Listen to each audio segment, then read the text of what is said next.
ماي بتميخ زي كلاوي رقوق الله قيسا قلتمو وشتو تماري سلام سقالقي عارحة مدري بحري سلام سلسلنا رقت بيتو معبل كدالي زي السحر عفتو هزمنا بسعو سر بار صنو دوار زي الربرب شرحي برحي يقاوح تعباي وران بقران نستيد عدى باباي عرب ربي كابيدين عرب ربي سراوي عرب ربي سيرب ربي خفي عرب ربي مرد كتيك سجرب عقلي مرد كتبي سراب حيلي عقل حيلي الله صنقو نفحد تبعد كبيرتكو سلفك قعر فرح قلبكو عاين نقل تعندي وركو كفيلو الامبر برام مخدكو سلي نبعان سلي خاقر سودكو بدلو بغطاز متى دمتك ويدرنوح الحين مناتك سنفكو يبنو الناس عمريت سري عن البيوز سيدي حريت كلو انتناين عخي زمر الله وبغا يقفل هيوت يقبر الله عرب ربي سلازي اللي كابري مزعبي كله خين الله وحكو كله خين الله وحكو عايشين ستحي عرب ربي عود ستحي مزاربي إريترا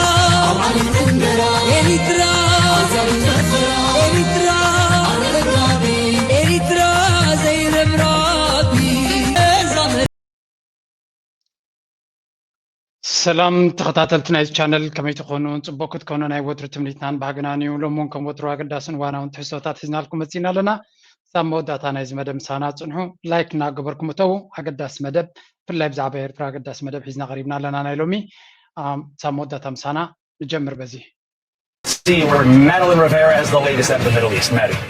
Good morning, Carly and Todd. Iran says it attacked U.S. targets in Kuwait and Bahrain in retaliation to that second round of U.S. strikes. CENTCOM says it hit about 90 Iranian military targets, including air defense systems, coastal surveillance assets, and missile and drone storage sites. U.S. forces say they are trying to degrade Iran's ability to attack commercial shipping in the Strait of Hormuz after Tehran hit 3 ships earlier this week.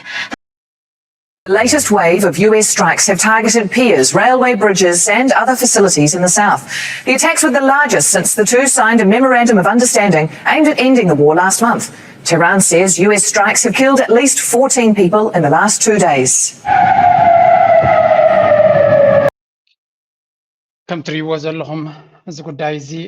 دارجا وقعوي متررام كلتين هجرات أتين كم زلوينا نرزلنا إيران أمريكا متنسفح متقعتن برتع زخونة متقعتن حيال زخونة متقعتي قبرهم زلو يمزنقرو دارجا كل عينت ولا infrastructure وين كهرم جميرو مالو بحركة كسب 9 إلامات حريمة مالو سلزي كم زينيشتي ناي موسى نقر زيكونه حيال زخونة متقعتي زي قبر زلو إيران بقديا نابتن هجرات خليج قبر ملسي باخم زلاي زنقر زل سلزي أموداتا زوم حيلتا زياتو من حد حدهم أبرتعهم كتحرارميهم and the plan is back and forth نحتدهم نتحرارمهم من زيادة من زيادة كحمة يخل من زيادة كونزخل من زيادة عينو سلام كبل خل خون زبل زرباينا زلنا سلزي MOU زررب discussion جلز بحال زنبرة أبي ملكت حطواتي كم زلوا يابز وانز زنقر زلوا درو سلسة حجرات حريمان كم زلوا وني نقر مالتيو كم حريمان دلوا أزبالا زلوا بحرين كويت كم وترو جن قطر كات حريم الله بحلالو سلزي ناي قطر محرامون نفسو زخاله اقرامي كنتاتيو معناتو قطر زخول شنقل زنبرت وتدرى الامانات هاي تحريم زلو جن برستيل This is also very important. Also lodged formal complaints with the UN Secretary General, accusing Washington of attacks against its sovereignty. It says they're a breach of the ceasefire agreement with the US and a violation of the UN Charter. President Donald Trump says the latest strikes are retaliation for attacks on ships in the Strait of Hormuz, and he's warned worse could be yet to come. Tehran, he says, wants to make a deal. We just hit them very hard, and I'd say we hit them 20-1. Every time they hit us, we're going to hit them 20. And we did it last night. They did a little something today, but it was really retribution for last night. They hit actually 3 boats, not 2. كم تريوه زلهم دونالد ترامب بتزجبر زلوا عقوب كم زخونن إيران دما أمنها برتعنا هريمنا لنا سلزي إيران برجزنا تي مقراصنا تقصي أمريكا ودي قاتلا ندخل زجبر زنبري لا أوفيشالي أبي وين نبكالن ملكتان محسنتان غريبا لا زد ما انتايو نزمت تكينات تبلاشيو إيران كي كتحميلو مخانا فلوت انديو إيران محماي كم نبور فاشن انديو يو إن الكاولا كلها توم أنصار إيران سلزغونو China Russian in Zellawabo at Security Council, but veto power not to talk about Khalakinugum Kogabros Khalaylan. So let's it is best محبرسب على أمريكا الزوار سلزخانة إيران كتحبر كتفلت انترهات خلنبر نتيز جبر بوليستات شيب كتجبر يتخلنيها بحفشاجن إيرانويان دونالد ترامب يتنقولوا جبر زلها معجزة جبر كايكونن جن كاب حجي نتكونتات تفرسو زلها سخام خانكا كرداكا قلالو إحنا دما بزس خات جبر زلها حجي فرهنا نغير نجارية بالنام يبلو ولو تزي كابزي تحديد ناي دونالد ترامب وتعي زلوا كريكم عبزتي إيرانويان زملوا زلوا زبال زلوا كنري. Iran remains defiant. Their top negotiator saying America still hasn't learned that bullying and breaking promises are تي حدا كابتوم قمد تزاتيتي نتي نايزته مرحمتنا إيران زخونة زي قليباف مالتيو انتاي لصحفوا له مالو أمريكا كسب حجي ولا حنتاي تمهرتنا الله خبز كينات زي بلالو ناتكم مفرر هانت حديدن زسم بدنان من قدنا زغيرنا كم زي كون اسمع سكر دومي زبزلو American promises are no longer cost free كمدما مبص عزات خمو تعليمكم مخاتسي كم تناي قدم ولا حنت زي يسبالكم كي مسلكم واقال له ويو زبن تغيري كم قدم ايكونن زلخه عنديركا بزي جبره ملس تخدلو غزين ساعتون حليفيو جبره ملس بخماي كم نبكم تخاتاتلو ترايل والله سلازي تاني مالتي كل زي كسابلو من ريو زلنا امريكا سمعت كاب سناي تمنيتهم كاب سناي تمنيتنا امريكا سبغسا يكون تادا ايران قديدوم زتوهم زلوي لذي زي قداي زي نابي غوتي خيت كم زلو كلنا نردو زلنا سلازي don't fail around pointlessly or you will think even deeper سلازي إذا تقبروا زلخا قد معجزة يقبر كاي ويون فلوي نقر هيكونن تساقم مليسكا أب قد قوات كتاتيخا مليسكا أب تاتيخا زلخا قد قوات مليسكا قد تخعتيخا زلخا مبر مواص أيكم كانت دل زلخا تست ناي وشمت حرموز بحال كل زي تخفتن كعصن مفتحنا بيدنايو إيران لما يتوسل له سلازي زقبر كانت قبر كاز فتن كانت فتنكا وشمت حرموز إيرانيو إيران لما ياخذ قاصرو إيران يدما تأسسو سلازي كابو حليفكا كجبر زغل يلا نزبل حيال زخونة متنقع تايم زبزلو سلازي again ني أمريكا بفتسهم بخمسة تدهيلنا من قدنا هنكير ويون دليتاتكم كان سمر ويون أبتا جندهم كن أتو تحسبون تلهم شقيقكم على اللهم يبلغ مالكمون إسماعيل بقايز بالتي spokesperson نايتي foreign ministry نايتي ministry ودات وتاي وهبق علي زغا Mark Rutte's repeated admissions of حنتي تي مارك روت زبحال ناي UN انديو غير وزلو حنت كسمعكم زحزن اندي تزاريب زلو نعيم زملسو لزلو انتا غير مسلكم فصيم انديو وردتنيا سباي ابزي اسمعوا واسكي. What is your reaction on the recent US attacks on Iran, and why don't you feel that this will overshadow this summit? Well, I think it was absolutely necessary because when you have a ceasefire and Iran is basically violating the ceasefire, we see what happened yesterday with ships being attacked. I think it is totally crucial that the US forcefully reacts. أبزي سمعوا أنت بلالو تي تو على نيتو زنبريو دونالد ترامب زقبرو زلو أب MOU نام تشمون كلوسي قبل الإيران زقبرو زلو متقعتو كما يتريلوسي بالتعم تصبغيو تخكليو إيران نتمن قد تفرس لزلا زقبا أسقمتيو سلازي أبو تخكل زخون وسانا دونالد ترامب نمحقو حسب لزلي هذا ساعات دي ولا قدمي دي قدم زيدي ولا دحرزي زبالة زربا ما بعلو ألا جيبهم زبنا زلو سمو وحج ብዛዕባ ዩክሬን ክዛረብ ከሎን ብዛዕባ ኢራን ክዛረብ ከሎን ልኡላውነት ዝበሃል ንዓታቶም ኣብ ደስ ዝበሎም ዝቕይርዎ ነገር ምዃኑ Because I strongly believe in the 21st century that you should not attack another country like the Russians have done with Ukraine. It's kind of crazy to do that. It's a playbook of the 19th century or the 20th century. We don't do this in grown-up democracies anymore in the 21st century. ከም ትሪእዎ ዘለኹም ኣብ ጉዳይ ናይ ዩክሬን ክኸውን ከሎ እንታይ ይብላ ኣሎ ኣብ 21 ክፍለ ዘበን ሓደ ሃገር ንኻልእ ሃገር ክወሮ እዚ ናይ 19 ክፍለ ዘበን ኣካይዳ እምበር ናይ 21 ክፍለ ዘበን ኣይኮነን ስለዚ ኣብ ልዕሊ ዩክሬን ዝግበር ዘሎ ግህሰት ከም ሓደ ዲሞክራሲያውን ምዕቡል ዓለም ንነብር ዘለና ፈፂንካ ክሕሰብ ዘይክእል እዩ ራሻ ትገብሮ ዘላ ሰይጣናዊ ተግባር ይብላ ኣሎ እንታይ ዳ ኣብ ኢራን ዝግበር ዘሎ ልኡላውነት ዘይኮነን ንልኡላውነት ዘይኮነን ዝጥሕዝ ዘሎ ዝብል የለን ድዩ ኢሎም መማው ዝብሎ የለን ግን ኣብቲ ሶሻል ሚድያ ይበልዕዎ እዮም ዘሎ ስለምንታይ ከም ይብሉ መሲልኩም ዩክሬንን ራሻን መዳውብቲ ሃገራት እዮም ዶብ ዘለውን ሃገራት እዮም ከም ኤርትራን ኢትዮጵያን እዮም ዶብ ዘለውን ሃገራት ድማ ኣብ ዓለም ብዝኾነ ይኹን መንገዲ ክገራጭዎ ይኽእላ ኣሜሪካን ኢራንን ዶብ ዘለውን ሃገራት ኣይኮነን እቲ ዘረባ ናቱ እዚ ክንምንታይ ማእዝኑ ሰሓቲ ዘረባ ምዃኑ እዩ ኣሜሪካ 1,000 ኪሎ ሜትር ከይዳ እያ ናብ ኢራን መፅያ ዘላ ንኢራን ኣብ ኣፍንጫ መፅያ ታርማ ዘላ እሱ ኖርማል ይብላ ኣሎ ፅቡቅ ገበረት ይብላ ኣሎ ኣሜሪካ እተን ክልተ ጎረባብቲ ዝኾና ንኢራን ዩክሬን ድማ ኤውሮጳ ምሉእ ክሳብ ጅቡን ገዝኡን ዝቃፀል ዘዕጥቃ ዘሎ ዝገብሮ ዘሎ ከም ንቡር ወሲዱ ራሻ ዝገብሮ ዘሎ እዚ ቅቡል ኣይኮነን እዩ ዝብል ዘሎ ብሓፈሻ እንታይ ማለት እዩ እዚኦም እዮም እቶም መራሕቲ ናይ ዓለም እዚኦም እዮም እቶም መራሕቲ ናይ ዲሞክራሲን ናይ ሕግን ስርዓትን ሩልስ ቤዝ ሲስተም እናበሉ ንዓለም ኣፅዮምማ ዝነበሩ ነቲ ሕግታት ነቲ ዓለም ለኻዊ ሕጊ ልኡላውነት ገለመለ ከፍርስዎ ንዖም ንምብርፅ ዝብሎም ኣይኮነን ተመሳሳሊ ነገር ከጋጥም ከሎ ግን ግምጠል ኢሎም ካልእ ክዛረቡ ፀገም የብሎም እዚ ወዲ ዝን ድማ ነቲ ማሕበረሰብ ዓለም ነቲ ኣካይዳ ናይ ኣሜሪካ ንክቕበሎ ማረዝ ነዚ ኣካይዳ ናይ ኤውሮጳን ኣሜሪካን ንክቕበሎ ማራ ዘሸግሮ ዘሎ ቢካዝ ሲምፕሊ እስራኤል ኣብ ኒው ትገብሮ ዘላ ሓላል ኣብ ጋዛ ትገብሮ ዘላ ኣብ ምን ኢኻ ትብሎ ኣብ ሊባኖስ ትገብሮ ዘላ ኣብ ሱርያ ትገብሮ ዘላ ኣብ ኩሉ ትገብሮ ዘላ እስራኤል ሓላል የለ ገዳይ የለ ፀገም የለ ሸለል ኢልካ ትኸይድ ዋላ ጎሲምካ ትኸይድ ካልኦት ሃገራት ዝገብርዎ ነገር ግን ብፍሉይ ነገር ክተማረሉን ስጉምቲ ክትወስደሉ ክትጓየ ከለኻ ሰብ ኣይጥምትን ማለት ኣይኮነ ወይ እውን ኣይፈልጥን ማለት ኣይኮነ ስለዚ እቲ ዳብል ስታንዳርድ ዳርጋ ንመብዛሕቲ ሰብ ኣብ ዝስልችወሉ ደረጃ ይበፅሕ ዘሎ ግን again ኢራናውያን ነዚ ምስ ረኣዮም መልሲ ይቦሞም ዘለዉ ነዚ ናይ ኔቶ ኣካይዳ ነቶም ኤውሮጳውን ሕፍስ ዝበለት መልሲ ይቦሞም ኣለዎ ማርክ ሩተስ repeated admission of Europe's willfully complicity in the US-Israeli war of aggression against Iran only confirms once again that they were not impartial in this brutal and lawful aggression. ታይብላሎ እዚ ማርክ ሩተ ናይ ኔቶ ሓላፊ ዝገብሮ ዘሎ በተደጋጋሚ አንጻር ኢራን ዝገብሮ ዘሎ ኣሜሪካን እስራኤልን ግህሰት ኣብ ልዕሊ ልኡላውነትና ገይሮም ኩናት ኣውጆምላ ዘለዉ ንዑ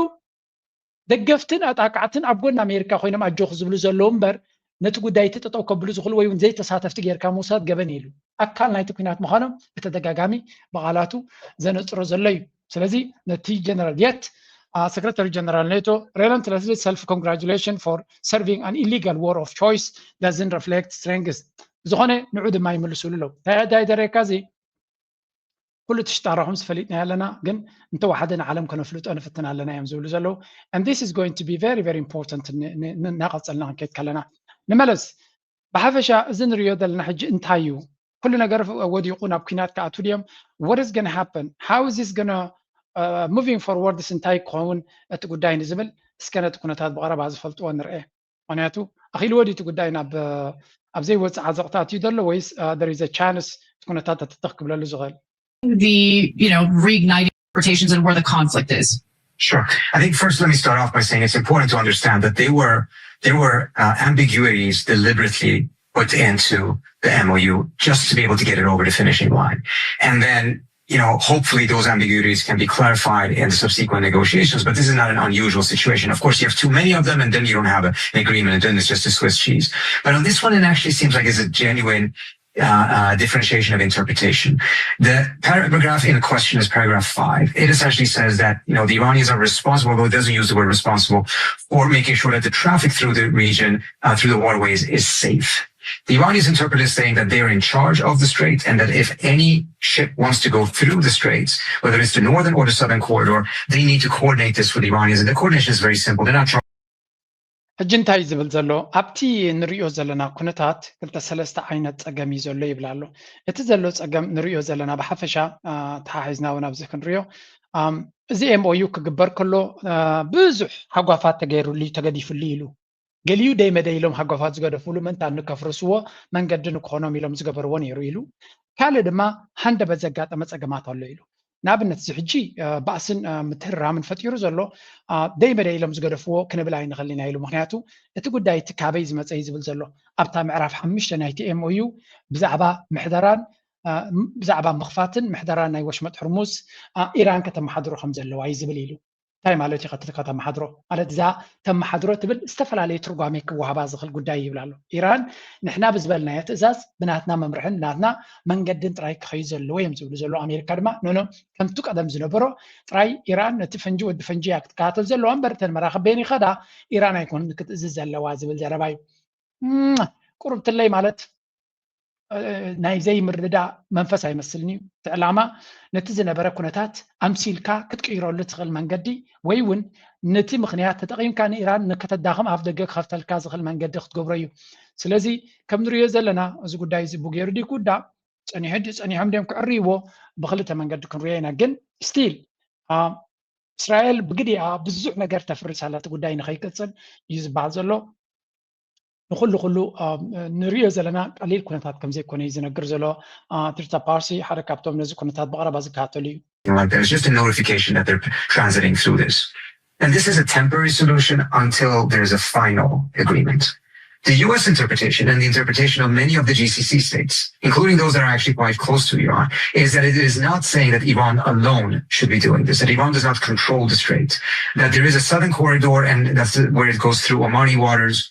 And if ship wants to go through that, they can do so without coordinating with the Iranians. Now, the Iranians are very suspicious of this because they fear that that southern corridor is deliberately being created in order to make sure that if war resumes, this time around, the Iranians can't close the Strait of Hormuz. And given how important that was as a leverage point for them, they're a bit paranoid about anything being done that will take that away from them. ብሓፈሻ ከም ትሪእዎ ዘለኹም እቲ ጉዳይ ብዙሕ ልኽላኽ ከም ዘለዎ እዩ ዝገልጽ ዘሎ ኣሜሪካ ደይ መደይ ኢላ በቲ ናይ ደቡባዊ ክፋል ናይቲ ወሽመጥ ሕርሙዝ ብመን ኢኻ ትብሎ በዚ ናብ ዑማን ፅጊዕ ኢልካ ዝግበር መንገዲ ኣሜሪካ ትደፍዓሉ ዘላ እቲ ዕላማ ነቲ ቁፅፅር ናይ ወሽመጥ ሕርሙዝ ኣብ ኢራን ዘሎ ንዑ ንምእላይ ዝግበር ዘሎ ሽፈጥ ምዃኑን ኢራናውያን ድማ እታ እንኮ ዘላቶም ወይ እውን እታ ዝለዓለ ዘላቶም መጨበጢት ወይ እውን ሌቨሬጅ ፖይንት ትበሃል እዚ ወሽመጥ ሕርሙዝ እዩ ብዝኾነ ይኹን መንገዲ ድማ ካብ ናቶም ቁፅፅር ወፃኢ ክኸይድ ከፍቅዱ የብሎምን ንእሽተይ ተፍቂዶምሉ ካልእ ብዙሕ ነገር ክሓቶም ከም ዝኾነ እቲ ኣሜሪካ ዝበሃል ተረዲዎም ኣሎ ስለዚ we have to stay on ብዝተኻለና መንገዲ ነዛ ጉዳይ እዚኣ ዕድል ዝበሃል ክንበይ የብልና ዝብል ዘረባ ኢና ንሰምዕ ዘለና እዚ ወዲ ዝን ድማ ነቲ ኩነታት ፈፂሙ ኣብ ምርእ ከም ዘይረዳድኡ ገይርዎም ዘሎ Southern Iran, especially along the Strait of Hormuz. State media has reported explosions in major port cities, including Bandar Abbas, Sirak and Jask. Explosions have also been heard on Abu Musa Island, near the entrance to the strait. In the city of Iran Shah, airport facilities were targeted. Strike, you'll get hit. Don't flail around pointlessly or you'll... He says, with Iran... Ceasefire was agreed in April, and definitely since they are restored. But there is a new element here. So far, we have seen the patterns of the U.S. attacks were mostly focusing on the cities and islands in or around the Strait of Hormuz or the Persian Gulf. But now we see that they have hit the city of Aqala, which is a northeastern city of Iran. And that is quite important because when the American blockade was imposed over the Strait of Hormuz, Iranians were trying to explore alternative routes for the trade. And their roads going through Aqala were quite essential for Iran, connecting the country to Turkmenistan, to the other countries around in the north of the country. እንታይ እዮም ዝብሉ ዘለዉ ኣሜሪካ ነቲ ኩናት ኣስፊሓቶ ከም ዘላ ወላ እኳ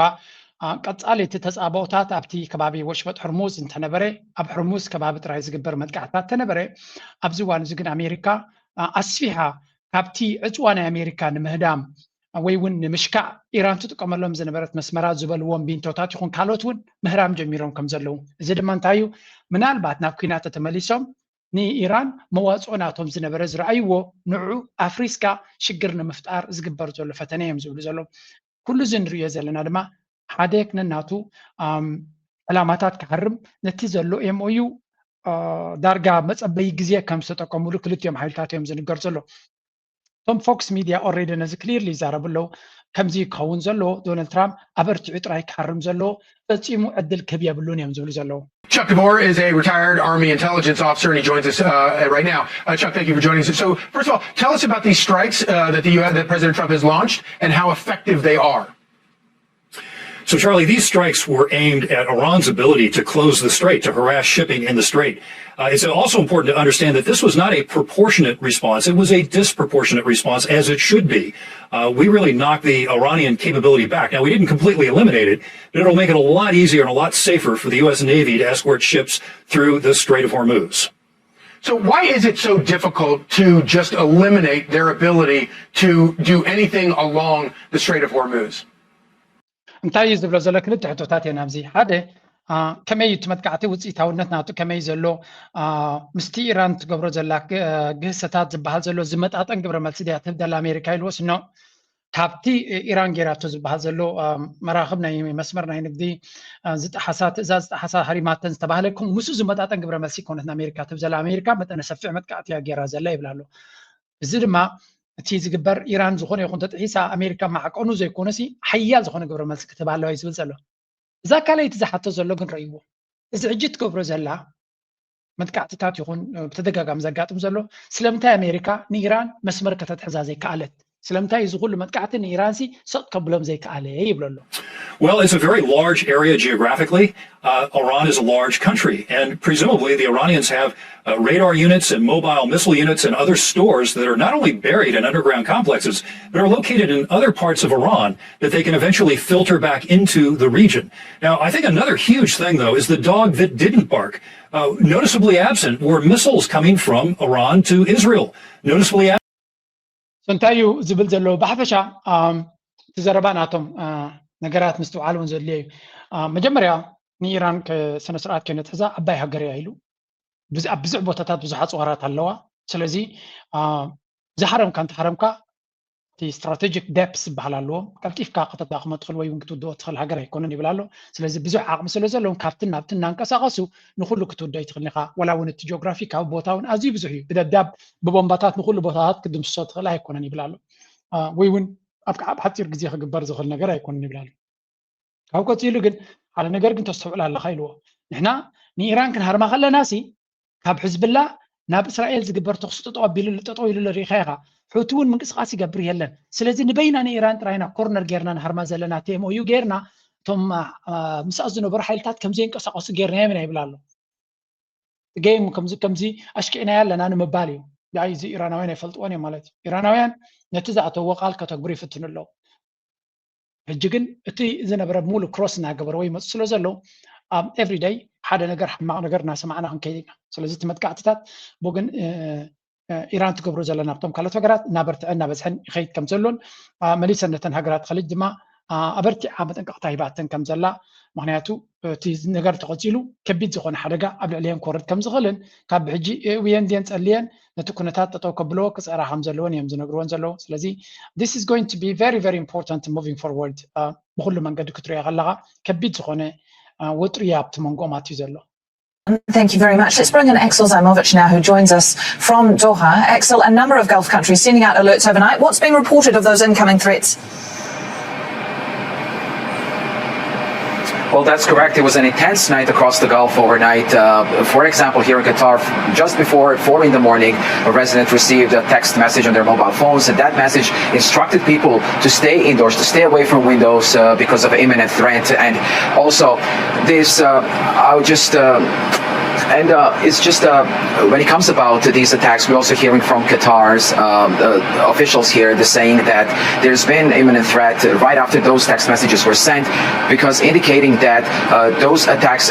didn't cause any damage to the civilian infrastructure on the ground here. We also hear that እንታይ እዮም ዝብሉ ዘለዉ ሃገራት ኸሊጅ እተን ክልተ ቀፃሊ ህረማ ከም ዘለዋ እዩ ዝንገር እተን ኩዌትን ባሕሬንን ቀጠር ግን ድሕሪ ነዊሕ እዋን ናይ ሴኪሪቲ መጠንቀቕታ ኣብ ቀጠር እውን ከም ዝመፀ ሰብ ክጥንቀቕ ከም ዘለዎ ካብ ቬትሮታትን ገለን ክርሕቕ ከም ዘለዎ እዮም ነጊሮም ዘለዉ ምክንያቱ ፕሮባብሊ ካብ ቀጠር እውን ካብቲ ወታደራዊ ቤዝ ዝተተኮሰ ነገር ክህሉ ከም ዝኽእል ኢራን ድማ ንቀጠር ክትሃርማ መደብ ከም ዘይብላ ብዙሕ ግዜ ነጊሮም ነይሮም እንጂ ግን ሲቹዌሽን ኢዝ ጎይንግ ባክ ቱ ግራውንድ ዚሮ እዩ ዝበሃል ዘሎ ኣብታ ናይ ቀደም ፀገሞም እዮም ተመሊሶም ዘለዉ ስለዚ ከቢድ ዝኾነ መድረኽ ከጋጥም ከም ዝኽእል እዮም ዝነግሩ ዘለዉ ኩሉ እዚ ድማ ክትሪኦ ከለኻ ኣብ መወዳእታ ንእስራኤል መፍትታ እዩ እስራኤል ትደልዮ ዘላ ነገር ይግበር ከም ዘሎ እዩ ዝንገር ዘሎ መጀመርያ ለንቀነ ኣብዚያ ረይዎ Iranian leaders were very rational people, nice people to deal with, strong people, smart people. Today you said they were scum, sick people, and being led by sick people. What changed, and do you think that... I got to know them. So I've said that about a lot. Now, when you say rational, I think they're much more rational than level 1 level. ኣብቲ ድሕሪኡ ዘሎ ሰብ ትሪእዎሎም ታሕቶ ቀደምሲ ኢራናውያን ንፍዓትዮም ሕጂ መፅኦም ዘሎ በላሕትዮም ዝርዱ እዮም ገለ መለክት ብሎም ቀኒኻ ቅድሚ 2-3 ሰሙነት እዮም እዩ ክትፍርም ከለኻ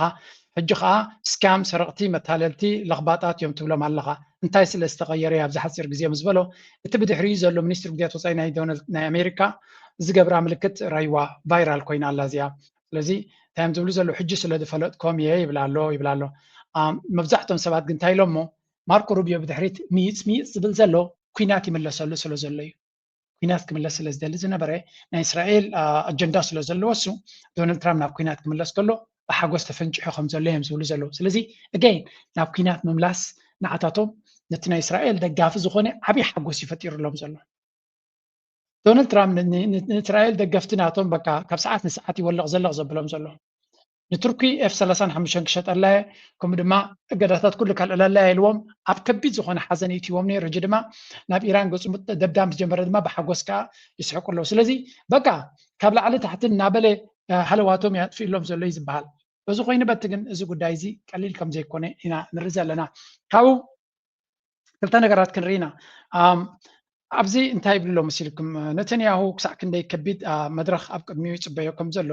ዝገልጽ ሓበሬታ ከርእየኩም እየ there was this story ከርእየኩም ደልየ ዘለኹ እስከዚያ ራይብለይ እሞ ናይ ቀደም ፕራይም ሚኒስተር ናይ እስራኤል ዝነበረን ሓላፊ ናይ ስለያ ዝነበረን እዩ the objective result of the war in spite of unprecedented achievements of the IDF, of our Air Force, our intelligence and so on, after almost 3 years, not a single objective of the war had been achieved. Not in Gaza against the Hamas. They are still on their feet and having their weapons. Not in the Hezbollah, against Hezbollah in Lebanon, we are still alive and kicking. And for sure not in Iran. There is no toppling down of the regime, no end to the nuclear military program, no end to the ballistic missile problem, and no end to the proxy system. So it's not an absolute victory, it's absolute failure. And it's time for the world to realize Netanyahu and Israel are not the same. እንታይ ዝብል ዘሎ እዚ ኢሁድ ባራክ ዝበሃል ዶን ቢቢ ነተንያሁን መንግስትናቱን ዘውፅኦ ዕላማታት ኣብ ኩሉ ፈሺሉ እዩ ዝብል ዘሎ ዝኾነ ይኹን ዕላማ ዝሃርሞ የብሎም ብጀካ ንእስራኤልን ሽማን ዝነኣን መሬት ምፅባጥ ዝኾነ ነገር ለውጡ ዘምፅዎ የብሎምን እዩ ዝብሎም ዘሎ ኣብ ሓማስ እንተኾነ ንሓማስ ኣብ ቃዛ 2 ዓመት 3 ዓመት ዘይንቡር ነገራት ገይሮም ኣው ወረቐት ናይ እስራኤል ሓመድ ገይሮሞ ሽም ናይ እስራኤል ዝና ናይ እስራኤል ኩሉ ሓመድ ገይሮሞ ሓማስ ግን ክሳብ ሕጂ ብረቱ ሒዙ ኣብ ቃዛ ኣሎ ኢሉ ክስዕር ወይ ካልኡን ብረቱ ከም ዘውርጥ ኣይገበርዎን ኣይመረኽዎን ኢሉ ስቲል ሓማስ ዝበሃል ኣሎ ኢሉ ኣብ ሕዝብላ ንሊባኖስ ኩሉ ዓይነት ገበናትን ካልእን ገይሮም ወረቐት ናይ እስራኤል ፈፂሙ ክምለሰሉ ብዘይክእል መንገዲ ተበላሹ ክነሱ ሕዝብላ ጠጠው ኢሉ እምበሽ ኸማን ሓደጋ ንሰራዊትና ንከተማታትና ጥራይ ዘይኮነስ ንሰራዊትና እውን ሓደጋ ክፈጥር ጀሚሩ ነይሩ ብድሮናት ኢሉ ኣብ ኢራን እሞ ግደፈ ኢሉ ኢራን ቀደም ኣብ ሃገራ ጥራይ ተዓፅያ ዝነበረት ሎሚ ንዓለም ሙሉእ ብወሽመጥ ሕርሙዝ ዓፅያ ከም ድሌታ ተላህዮላ ኢሉ ስለዚ ኩሉ እቲ ናይ ዎር ፕላንስ ናይ ነተንያሁን ካልእን ንእስራኤል ሓደጋ ዳ እምበር ዘምፅኦ ፍረ ዘምፅኦ ውፅኢት የብሉን ይብሉ ኣለዉ እቲ ንሱ ዝፈጠሮ ፀገም ግን ኣብ ልዕሊ እስራኤል ዝግበር ዘሎ ፅልኢ ካልእ ነገር ናብ ካልእ መኣዝን ከም ዝኸይድ ገይርዎ ይብሉ ኣለዉ ክልተ ኣብነት ክበኩም እየ ሓደ ካብቲ ኣንፃር እስራኤል ዝግበር ዘሎ ፅልኢ ርአዩ እዚ turn religions against each other in our country. And you make them fight with each other. Turn them against each other. You heard the rabbi say. Now, how could this play out? Very simple. There are about 15.5 million Jews in the world total. There are about 2.5 billion Christians, and there are about 2 billion Muslims. So whatever happens next is not going to be a fight between the Muslims and the Jews, because 2 billion versus 15 million, not much of a fight. This is likely to be, if not brought under control immediately, or maybe it's too late, a war, a religious war, the one that Lindsey Graham just described. ዝገርመኩም እዚ ፅኢልካ ስነ ስርዓት ጌርካ ዘይምኻድ እንታይ የምፅእ እዚ ሕጂ ትሪእዎ ዘለኹም ኢኹም እንታይ ዝብል ዘሎ ታኮ ካርልሰን ቅድሚ ሕጂ ተዘሪቡ ዘይፍለጥ ክዝረብ ዘይፍቀዶ ዝነበረ ዘረባ ይዝረብ ዘሎ ኣይሁድ ኣብ ሙሉእ ዓለም ዘሎ 15 ሚልዮን እዮም ዝኾኑ ኢሉ ኣብ ኣሜሪካ እቲ ቀንዲ ጎስጓስ ፀረ እስላም ኣኽረርቲ እስላም ዶ ግብረ ሽበራ እስላም ዶ ገለ እናተባሃለ ዝግበር ጎስጓስ መን ይፋንዱ ዝገብሮ ኢሎም ናይ ኣይሁድ እቲ ኤፓክ ዝበሃል ይፋንዱ ዝገብሮ ስለዚ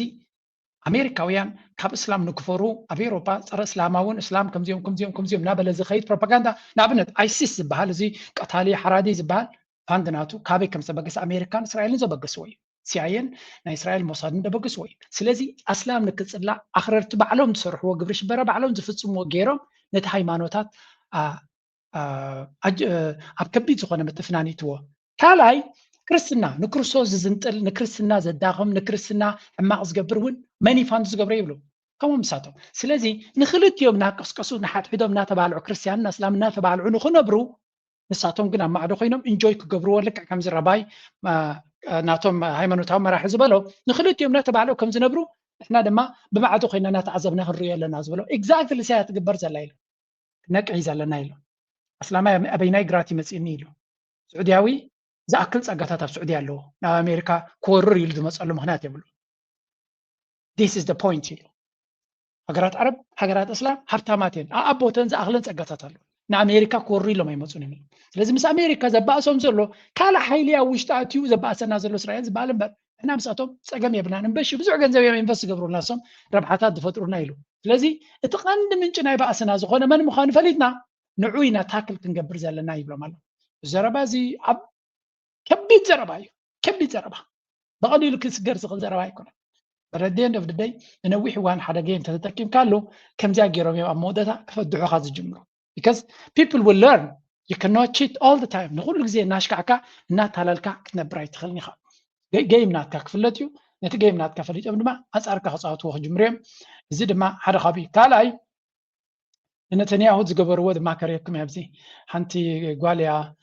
ኣብዚኣ ስምዕዋ እንታይ ገይራቶ of Israel, I wish you all a happy and joyful Independence Day. My friends, this 4th of July carries a special ንመዓልቲ ናፅነት ናይ ኣሜሪካ ዝምልከት እንኳ ሓጎሰኩም ክብል ቪድዮ ምስ ገበረ እዚኣ ኣና ካስፐራኒ ትበሃል እንታይ ኢላ ኣብቲ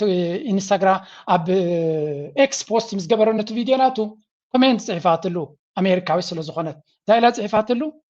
ስምዕዋ came from the heart, very classy response. ካብ ልበይ ዝተበገሰ ነቲ ዝሃበና መልእኽቲ ከም ኣሜሪካዊት መልሲ ይበዮ ያ ትብል ዘላ እንታይ ደኣ ኢላ I just simply said fuck you. That's what I said. I said fuck you ኢላ ፅሒፋ ዘላ ደምስሳትላ እንታይ ማለት እዩ ነቲ ዝገበርካዮ መልእኽቲ ማለት እዩ ኣዝያ ስለ ፀልኦ of course ነተንያሁ ድማ መልሲ ሂብዋ እዩ ዝበሃል ዘሎ እንታይ ገይራ ትስም that's really the only response to give a scumbag like Benjamin Netanyahu. But it turns out he didn't seem to like it, guys. He got his feelings hurt. And yesterday, on my birthday, I found out that the Prime Minister of Israel, who I loathe to my core, blocked me on X. Do you guys understand what this means? This was the greatest birthday gift anyone can give me. So انتهت بالدلة تعرفين دونني بنيامين نتنياهو مرة تسمي على التقينات تسمعني ስለዚ ኣብታ መዓልቲ በርዝደይ ናተይ ዝነበረሉ መዓልቲ ህያብ ሰዲድ ሌይላ ህያብ ድማ ኣብ ኤክስ ብሎግ ገይርልኒ እዚ ትዝበለፅ ህያብ ኣብ ሂወተይ ኣብ ዓለም ሙሉ ዝፀልኦ መራሒ ብሎግ ስለ ዝገበረኒ ከም ናይ ክርስትማስ ኣብታ መዓልቲ ልደት ናይ በርዝደይ ፍልይቲ ህያብ ከም ዝሃበኒ ገይረ እየ ዝወስዱ እትብል ዘላ እዚ ድማ እንታይ ዝብል ዘሎ ኣሜሪካ ኣንፃር እስራኤል ዝኸድዎ ዘለዎ ጉዕዞ ባዕሉ እቲ ሚድያ ናይ ኣሜሪካ ቀፃሊ ዝዛረበሉ ዘሎ እዩ እስራኤል ትፅላእ ኣላ ዝብል ዘረባ ማለት እዩ Chicago Mayor and former U.S. Ambassador to Japan, Rahm Emanuel, spoke at Tel Aviv University today. The potential Democratic presidential candidate delivered a tough love message to Israel. Unconditional support has produced a prime minister who has presumed that his strategic interests would incur no political costs if he ignored America's concerns about settlements and sparked a regional war. Unconditional support has allowed you to deny food and medical relief to innocent Palestinians. እንታይ ዝብል ዘሎ እዚ ናይ ሪፐብሊክ ናይ ኣብቲ ናይ ዴሞክራት ሰብ ዝመጽ ዘሎ ምርጫ ከም ፕሬዚደንት ኮይኑ ቀርብ ምዃኑ ዝነገረሉ ዘሎ እንታይ ዝብል ዘሎ ንእስራኤል ዝወሃብ ዘሎ ፍሉይ ሓገዝ unconditional support ብዘይ ቅድመ ኩነት ዝወሃብ ዝነበረ ሓገዝ ኩሉ ጠጠው ከነብሎ ኣለና ኣሜሪካ ንእስራኤል ትገብሮ ዘላ ደገፍ ሓገዝ ጠጠው ከተብሎ ኣለዋ ይብል ኣሎ እዚ ናይ ኣሜሪካ ፕሬዚደንት ክኸውን ተወዳዳሪ ክኸውን ዝበሃል ዘሎ እዩ ትዘገርም ክፋሉ ኣይሁዳዊ እዩ ስለዚ ነተንያሁ ገመትካ ጌርካ ተሓነቕ እዩ ዝብሎ ዘሎ ስለዚ ኣብ እስራኤል ከይዱ ዝገበሮ ኣብ ቴል ኣቪቭ እስራኤል ዝበሎ ዘረባ ንእስራኤል ዝግበር ሓገዝ ኣሜሪካ ጠጠው ከተብሎ ኣለዋ እዩ ዝብል ዘሎ እጅት ናቱ ዘረባ በይኑ ዝኣክል ዘሰንብት እኳ እንተኾነ እስራኤል ብዓይነ ስታቲስቲክስ ኣብ ህዝቢ ኣሜሪካ ብፍላይ ኣብ መንእሰያት ኣዝያ ተጸልያ ከም ዘላ ዲድ እስራኤል ኮሚት ጀኖሳይድ ኣገንስት ፓለስቲንያንስ ተባሂሉ ምስተሓተቱ ይብሉ 30% yes Jewish adult 30% ስለዚ yes ኣሜሪካውያን 30% ኣሜሪካውያን እወ እስራኤል ጀኖሳይድ ፈጺማ ይብሉ 30% ኣይሁዳውያን መንእሰያት ድማ እወ እስራኤል ጀኖሳይድ ፈጺማ ይብሉ ስለዚ እቲ እስራኤልን ነተንያሁን ዝፈጸምዎ ገበን ብየማን ጸጋምን ከረኻኽበሎም ጀሚርሎ ነተንያሁ ድማ ዕድሜኻ ዕምርኻ ዕምር ናይ ስልጣንካ እናቀረበይ ዝኸይድ ዘሎ ካብ ሕጂ ተጠንቀቕ እዮም ዝብልዎ ዘሎ So you have seen a lot of things ብዙሕ ነገርን ብዙሕ ዘገርም ኩነታት እንሰማዕ ኣለና ካብ ወጻኢ ለንቀነ ፍልይ ዝበለ ካልእ ባእሲ ድማ ኣጋጢሙሎ እንታይ ዓይነት ባእሲ listen to this one Strait of Hormuz may be open for business but has created a new problem. Too much oil, not enough buyers. Now the Gulf's two most powerful leaders, Saudi Crown Prince Mohammed bin Salman and UAE President Mohammed bin Zayed Al Nahyan, are opening the oil taps to win a new battle for Asia's energy market. Here's what's new. Saudi Arabia has announced its biggest oil price cut in more than 2 decades. It is offering its flagship Arab Light crude at a rare discount for Asian buyers. At the same time, the UAE, after leaving the OPEC alliance earlier this year, has ramped up oil production. Both these decisions are aimed at wooing the Asian refiners. And it has us questioning, is the world heading towards another oil price war? Here's why I ask. You see, for decades, Saudi This is going to be very fascinating moving forward. نقدميت قصنا نات أمتنا عن كيت كلنا هذا عب كوينات أبكرنا أفريقيا زفتم كوينات راي كونان كنري زي كوينات إيران عبيس وزلو بأسي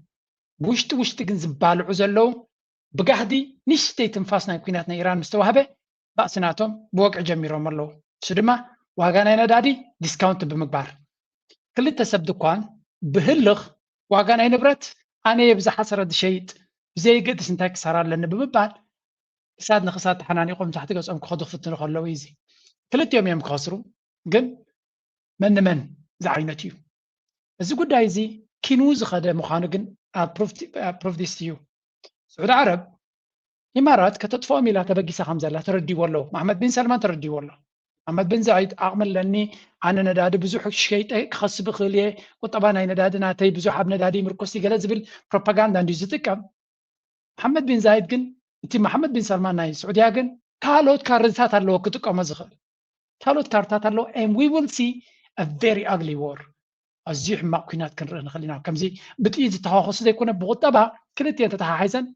تلخا خيمان تحتك خدالو زخلا من قدك فتر خلي نعم أزينا ينداد زقبرو كيناتنا عالم كربحيو سلازين كلتي يوم كقدو خلو خنو عالم جن كتربحيا أبو كوي بس أنا لنا ستيل جن التكونات نداد عالم سلازين ليازلو they are going to be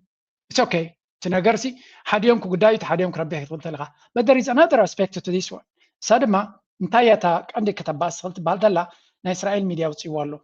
this is going to be how سعودية أنا بحق serious لك بقى ستغينا من الإمارات بزي أمن قد يزجيرهم ني نتدو بايز بحال بوقعي كأنه هو زخلو listen to this one now from the Financial Times is pointing at increased friction between Saudi Arabia and the UAE, with businesses saying transfers from Saudi banks to UAE accounts are being blocked or delayed. If true, the report raises fears that a widening political rift between the Gulf neighbors is now hitting trade. To discuss more, I'm joined in studio I-24 News correspondent Robert Swift. Robert, what do we know about the report? What exactly are Emirati businesses reportedly saying? حجي انتاينا نسمى زلنا this is going to be very interesting now. انتاي يوم زبلو زلو سعودية ناب إمارات زقبر payments ويكا مسجقار ناي جنزب بزخون يكون سرح ناب كامبانيتات ناي كاب سعودية زلو ناب إمارات مزلو زقبر ناي بانك ترانسفيرز كتعزون كتزاحلون مخالفات كتقبرلون جميرة لا now this is going to be أنا كريو خلقت هذا خبدت دبي زبحال ويون إمارات زبحال 1 مليون حزبي زلوا أغلال حزبناتو 9 مليون و 8 مليون تخينهم 900 هاويت وزعتنيايو سعودياوي عندما أزي بزع كابيتال ناتهم أبي زلوا أبي إماراتي زلوا نا إمارات إيرلاينز تي إماريتس ولا تي اتحاد ولا فلاي دبي ناي سعودية ايربورتس ناتهم تي أب سعودية زقبر قعزو بحيتهم مزلون زبلعون سميع you see سعودية has a huge leverage نزي إمارات زبال كتنبركوا and we will see a very ugly fight مغنياتو هذا سعودية ويان زي قطعتنا سعودية مع أت إنفستمنتات يزلوا ما ب دبي وخنا بإمارات تكتب لهم يا كنزبكم سحبوا تاب حجنا ده حردما سخون يخون بس هاي تكبر كله ترافل نابو زقبر كعاص وخ جمريا ويون كغودادلون مخالفات كغبرلهم نابن انت يغبرلو تكالات ناي سعوديا ويون ناي كالا عالم امونغو امريكان امارات امونغو سعوديان اماراتن كغبر نزخل بيزنس انقفات كفطروا له جمريا زنتاي مالتي زخونه تكال اب سعوديا بيزلون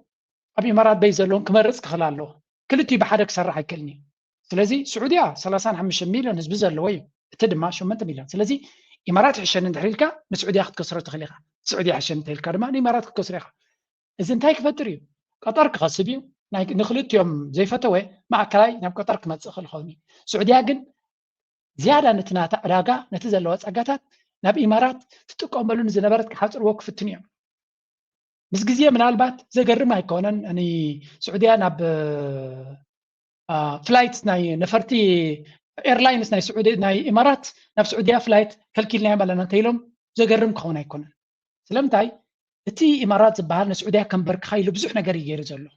እዚ ካብ ኦፔክ መውፅኡ ብዙሕ ነዳዲ ክሸይጥ ምፍታን ምክንያቱ سعوديا ብዙሕ ኣብ ነዳዲ ዝምርኮስ ቁጠባ ስለ ዘለዎ ከምኡውን ኢንቨስትመንታት ናብ ካልእ ናብ سعوديا ድመጽእ ኩሉ ግዜ سعوديا ወዲቃያ سعوديا ይሰልጣያለን ፕሮጀክት ናይ መሐመድ ቢን ሰልማን ወዲቁ ይዝብል بين من جديد مسألة أرتيكل شلومو إمارات بتزاور تخفلهم سبعتهم كم خلو زجدوا منتان سعودية أنا خيت عوض زجبري لهم لذي الزوج دايزي أم منجوزهم كلتا نجستات زلوا بأسي أزيون خبري إذا خيز زلوا كرية معنا كنا تاتنا إيرانيا عبيس وزلهم بر ففنجيرو عاد سجمات في زكماتي زياغنيش تكفلنا تايا كرن أفريقيا تقدم بأس بوتاناتهم كوني كوين دي زلوا زجرة كوني حجيك زيك يوصلنا اتبعسنا يزوم كلت نزوم حجرات خليج بمولهم كمون كالوت معقلات حالتات سعودية وسخل زي إسرائيل وسخلو تركو وسخلو كالوت أوزلو كلهم أبكرنا في كاكو قبرو وسخلو كنرينا بجمر يا دما زوبان إرتراح وصل زلنا عنا زيارة زجر سنة سيو نخيد نابو. Concerns grow at the UN as the city of El Obeid looks increasingly likely to be the next site of major ground clashes between the RSF and Sudanese military.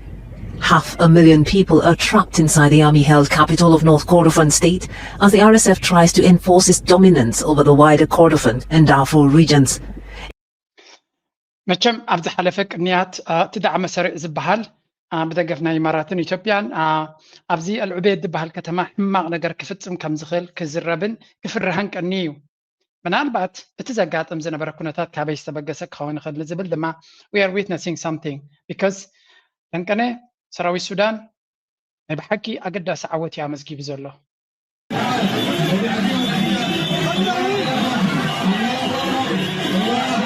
ትሪእዎ ዘለኹም ሰራዊት ናይ ሱዳን ነቲ ኩርሙክ ዝበሃል ከተማ ስዒሩ ክኣቱ ከሎ ዘጋጠመ ኩነታት ኢና ንርኢ ዘለና ኩርሙክ ማለት ኣብዚ እውን ከስማዓኩም እየ ናይ ብሓቂ ዘገርም ኩነታት እዩ እቲ ቀርኒ ኣፍሪቃ ክሳዕ ክንደይ እና ተሓዋወሰ ይኸይድ ከም ዘሎ For you, breaking news from Ethiopia, Sudan border, the fighting has been ongoing for a strategic town, which was the first main town captured by Ethiopia-backed Sudanese groups. Today is a big day for Semdo, for Ethiopian opposition groups. Details for you in this video. Welcome to My Views on News. Thanks for watching. ከም ትሪእዎ ዘለኹም ኣብዚ ኩርሙክ ዝበሃል ሓደ ካብቲ ኣገዳሲ ምዕባለ ዝነበረ እዩ ሰራዊት ናይ ሱዳን ቅድሚ ዝተወሰነ ኣዋርሕ ትዝክሩ እንድሕር ኮይንኩም ሓደ 5 ወርሒ ቢሉ ይኸውን እዩ ኢትዮጵያ ብእትገብሮ ዝነበረት ሓገዝ ኣብ ጋምቤላ ዝበሃል ከባቢ ተገይሩ ዝነበረ ወታደራዊ ማዕስከር ከምኡ ድማ ካብቲ ኣሶሳ ዝበሃል ቦታ ኤርቤዝ ካብኡ ዝብገሳ ድሮናትን ካልእን ገይሮም ዳዕመ ሰሪዕ ኣብ ዳርፎርን ኣብ ኮርዶፋንን ይሰዓር ስለ ዝነበረ ተገምጢ ኢሉ መፅኡ ነቲ ሰራዊት ሱዳን በዚ መንገዲ መፅኡ ኣገዳሲ ዝኾነ ስትራቴጂካዊ መጥቃዕቲ ኣካይዱ ሓደ ነገር ግን ክነግረኩም ኣብቲ እዋን እቲ ዝተገብረ ፕሮፓጋንዳ ናይ ሚድያ ንበይኑ እዩ ላይክ ኤቭሪ ሜጀር ኒውስ ሜይንስትሪም ሚድያ ተዛሪቡ ብዛዕባ እዚ ጉዳይ እዚ እዚ ኸ እንታይ ዝነገረካ ዓወት ናይ ዳዕመ ሰሪዕ ማራ ማይክሮፎናት ኣለዎ ንክነግሩሉ ስዕረት ናብቲ ግን እንታይም ብምንታይ ክትቅዎ እዮም ዝፍትኑ እዚ ኩሉ ሕጂ እዚ ናይ ዩኤን ድምፂ ናብቲ ናይ ጉዳይ ናይ ኣልዑቤድ ዶ ገለ ድብልዎ ዘለዉ እውን ፃቕጢ ንምንታይ ክጥቀምሉ ዝደልዩ ዘለዎ ምቁራፅ ናይ ተኽስን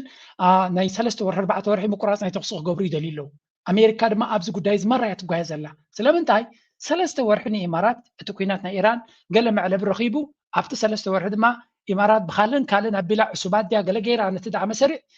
ከተተሃዳድኦ ትኽእል እያ ልዕሊ ኩሉ ግን ኣብይ ኣሕመድ ኣብ ኢትዮጵያ ሕማቕ ይኸይድ ኣሎ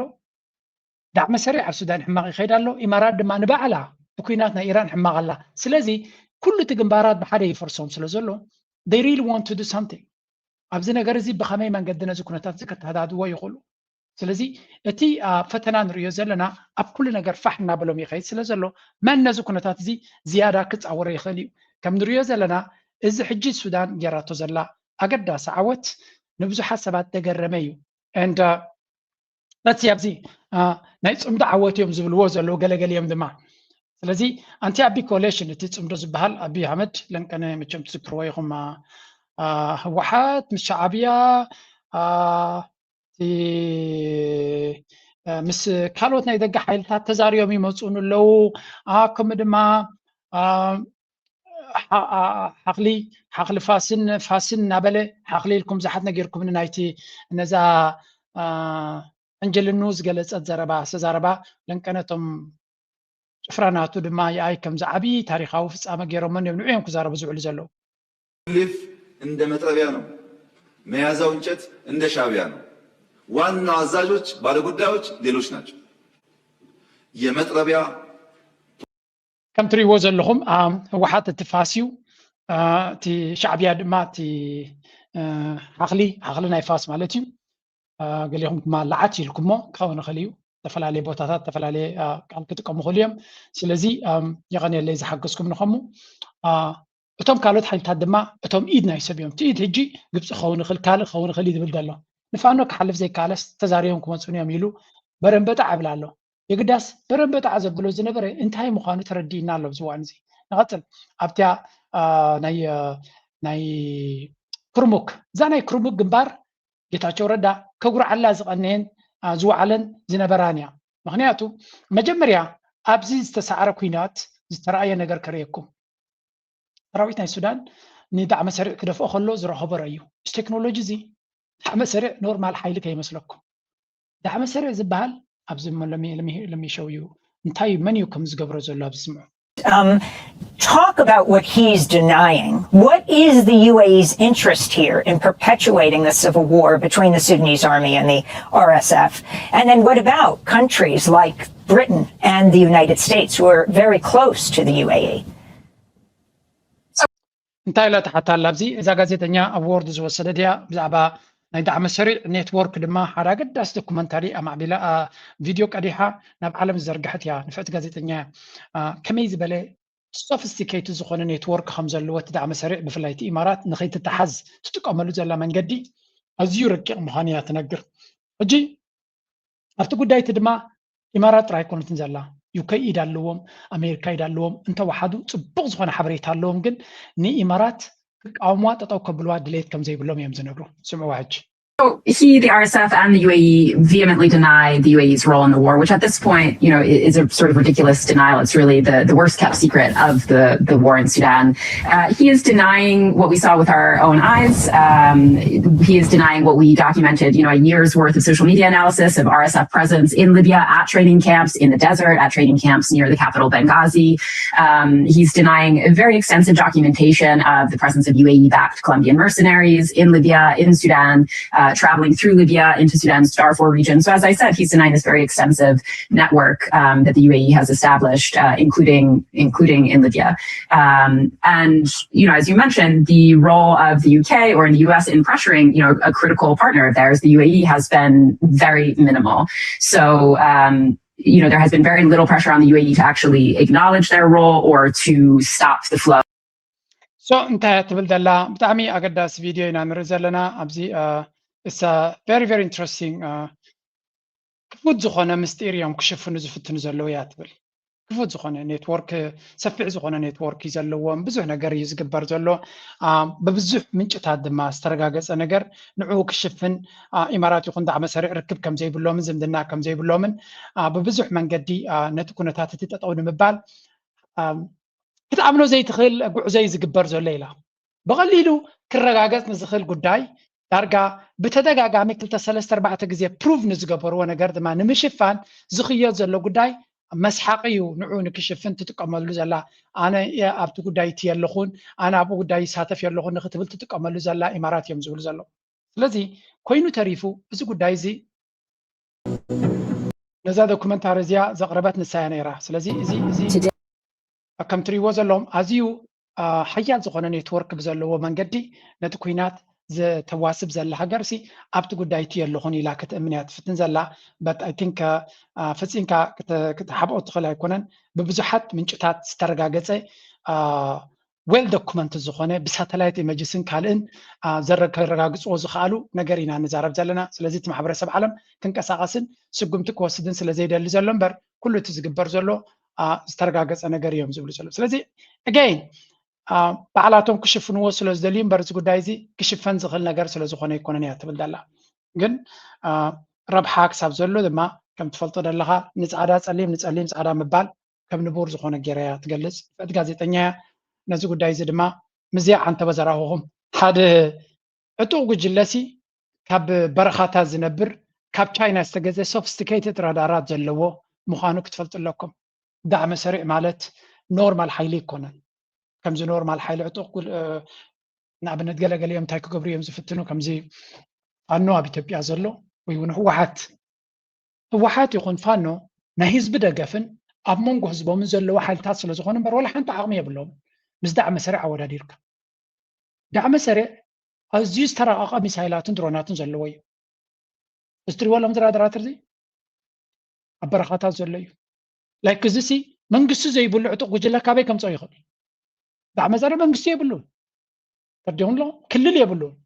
دقوا عصر بوتاوني ما دقوا عصر بوتال لوج منجست يبلون منجست تزي بالك 5 عند أسوار جزاء تغنيها unless منجست خوينو زي حق زا كان تدي كوين سلازي إذا نجرات زي كابتشبت نابتشب دسجيت السودان ماريخنا يزبلو زلو نجراتي هذا ريكازي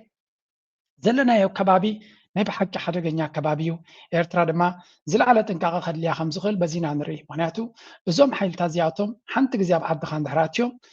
كسع كندي أنقع كخفرسوها 5 خلون كن من تايا وش تقاتيوم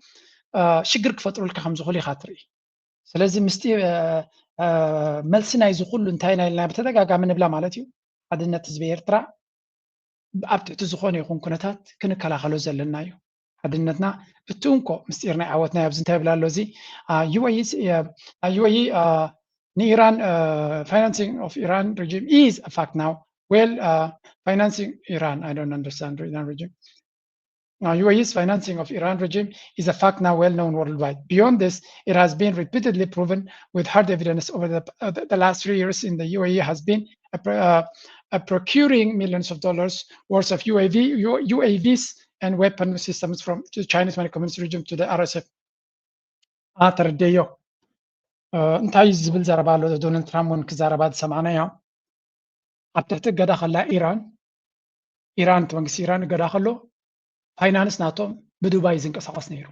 فينانسير ناتو UAE يعني رايم زبلو سلازي أبتحت قدا خلا إيران درجة مبزحت جنزب نايت منقسي بدبي UAE زنك أساس نيرو سترايقنا يكون at the same time لما بتزلهم عقبي أب السودان تقول إنه وظيفة مزدبرو سميم سلازي كم معلت زوجين رئيسنا تايزلو recent footage from the field clearly exposed this supply chain and military movements. A Chinese-made FK-2000 air defense system valued at millions of dollars was definitively destroyed in an operation conducted by the Sudanese army. سلازي كم تري وزلهم أبزع عودة كناتزي نزي حيال زخونة مليونات زواجو اير ديفنس سيستم كانوا هو 5 خالين عن رزالنا تايدر يكازي اتكوينات بالسودان زلو ترى كلتا جنرالات تقول لي قال ملا زبلو كم بخم ديكونه سوفيستيكيت زخونه كويناتن كبيت كويناتن يكاد كم زلو هي وابنتيو نزو كل جن علمنا رايت نسمعت شلل إلى تحالف الله سلازي انتنا نبدا لنا اذا عوت زي ابزي كرمك اتينا تعويتنا نبل سراوي السودان زبلو زلو كم حدا اقداس عوت كرز خلي جن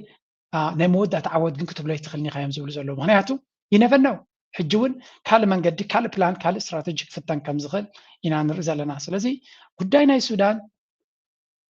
قربيتنا هاجر يا زهاجر زيا تزين مالا سابتا أنت بكريكم سناكو نايت أمدو قدامي عواتي زبال زلو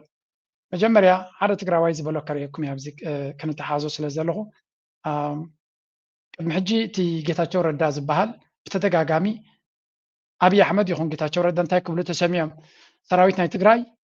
أب كويناتنا السوداني واقو خمزلوني موتو خمزلون تحقي كان نمنتاي نمحباء كم زنبريو دان بلتكنا وكيلو أبز قبرو زقرميو وزيش تقراواي دخو إيلكا كتحات تقبر إيو بوني دخو إيو ززار ولو الزربازي زبليو انتا يبل جيتاتشو ردا بزعبا سراوي تقراي كزارب انتلو بزعبا تقراي تقورو زلا مقصاص جيرا تريا يقورتون خنريا قن انتايلو يحتت افتز قورو قال محتت اب كند بشررينا بادباي جيروم نحمورا حرازوصو معراب تقراي كند زواقوس ندبازينن نكرمكن كيدوم يواقو اللو سديدو موت سراويت بو يزواقا ازولو تشويتو يو سراويت تقراي انتو حقبرو يوم ابدوازين كيدوم زواقو ازولو تحقبرو يوم كنفوك كيدوم زواقو ازولو إلي زحتت كلتا نقرية حانتي دمنا أي من دوازين نكون مكيرهم خالا إذا العلو زلنا تلما تشويتي يتسراوي تزل نارقا قمي كلهم بلسلنا ونكم إيز بلزلو أبي أحمدكم إيلو إيو إزيو ونبلسلنا وكيلو وبعلو بلسلنا نهلم سيلو بلسلنا تشويتهم يوم زل زرا خلت إيو سلازي اسكتما جمريا نرأيو أغدي معنا خنقركم كزاربو زدلي سراوي تقراي بدبازين بكمروك يواقع اللديو زبل حتو زفوتو نقر أي باللي هيلي يخمرسو انتو خونا قن سراوي تقراي بكرموكن بدبازين قطي منتدى هاليو زواتو واتادراوي استراتيجيكاوي ميلا كوينو رخيبو ولو مالتيو انتو خونا قلنا زوم جنزوزات زياتهم أأمروهم بمستي ناي أأمروهم ناي لبمن ناي حنقلو من سيلات زنجدو أكالات كمزل نقر كرأيهم أي خيلن أبرسي دما ناي تمكرو واحد خمزلو ناي فلتت واحد خمزلو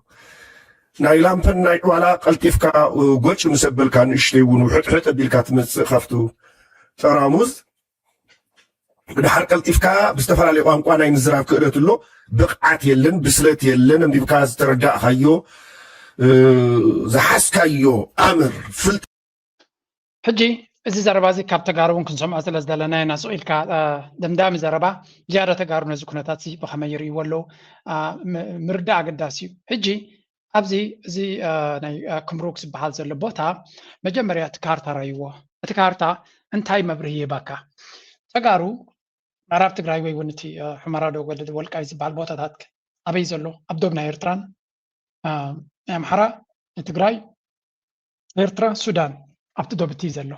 ብኻልእ ኣዘራርባ ብልፅግና እዚ ተጋሩ ቤን ክዋግኡ ከም ዘለዎ እዩ ዝመርፀሎም ዘሎ ንኣብነት ሕጂ ክምልስ ከሎ እንታይ ኢሉ ተጋሩ በዚ ክርሙክ በዚ ደማዚን መፂኦም ድማ ይመፁ ካልእ ኣርእስቲ እዩ ብውን ተመፂኦም ግን ሓደ እንታይ ይገብሩ ኣለዉ ክርዳእካ ክኽእል ኣሎ መጀመርያ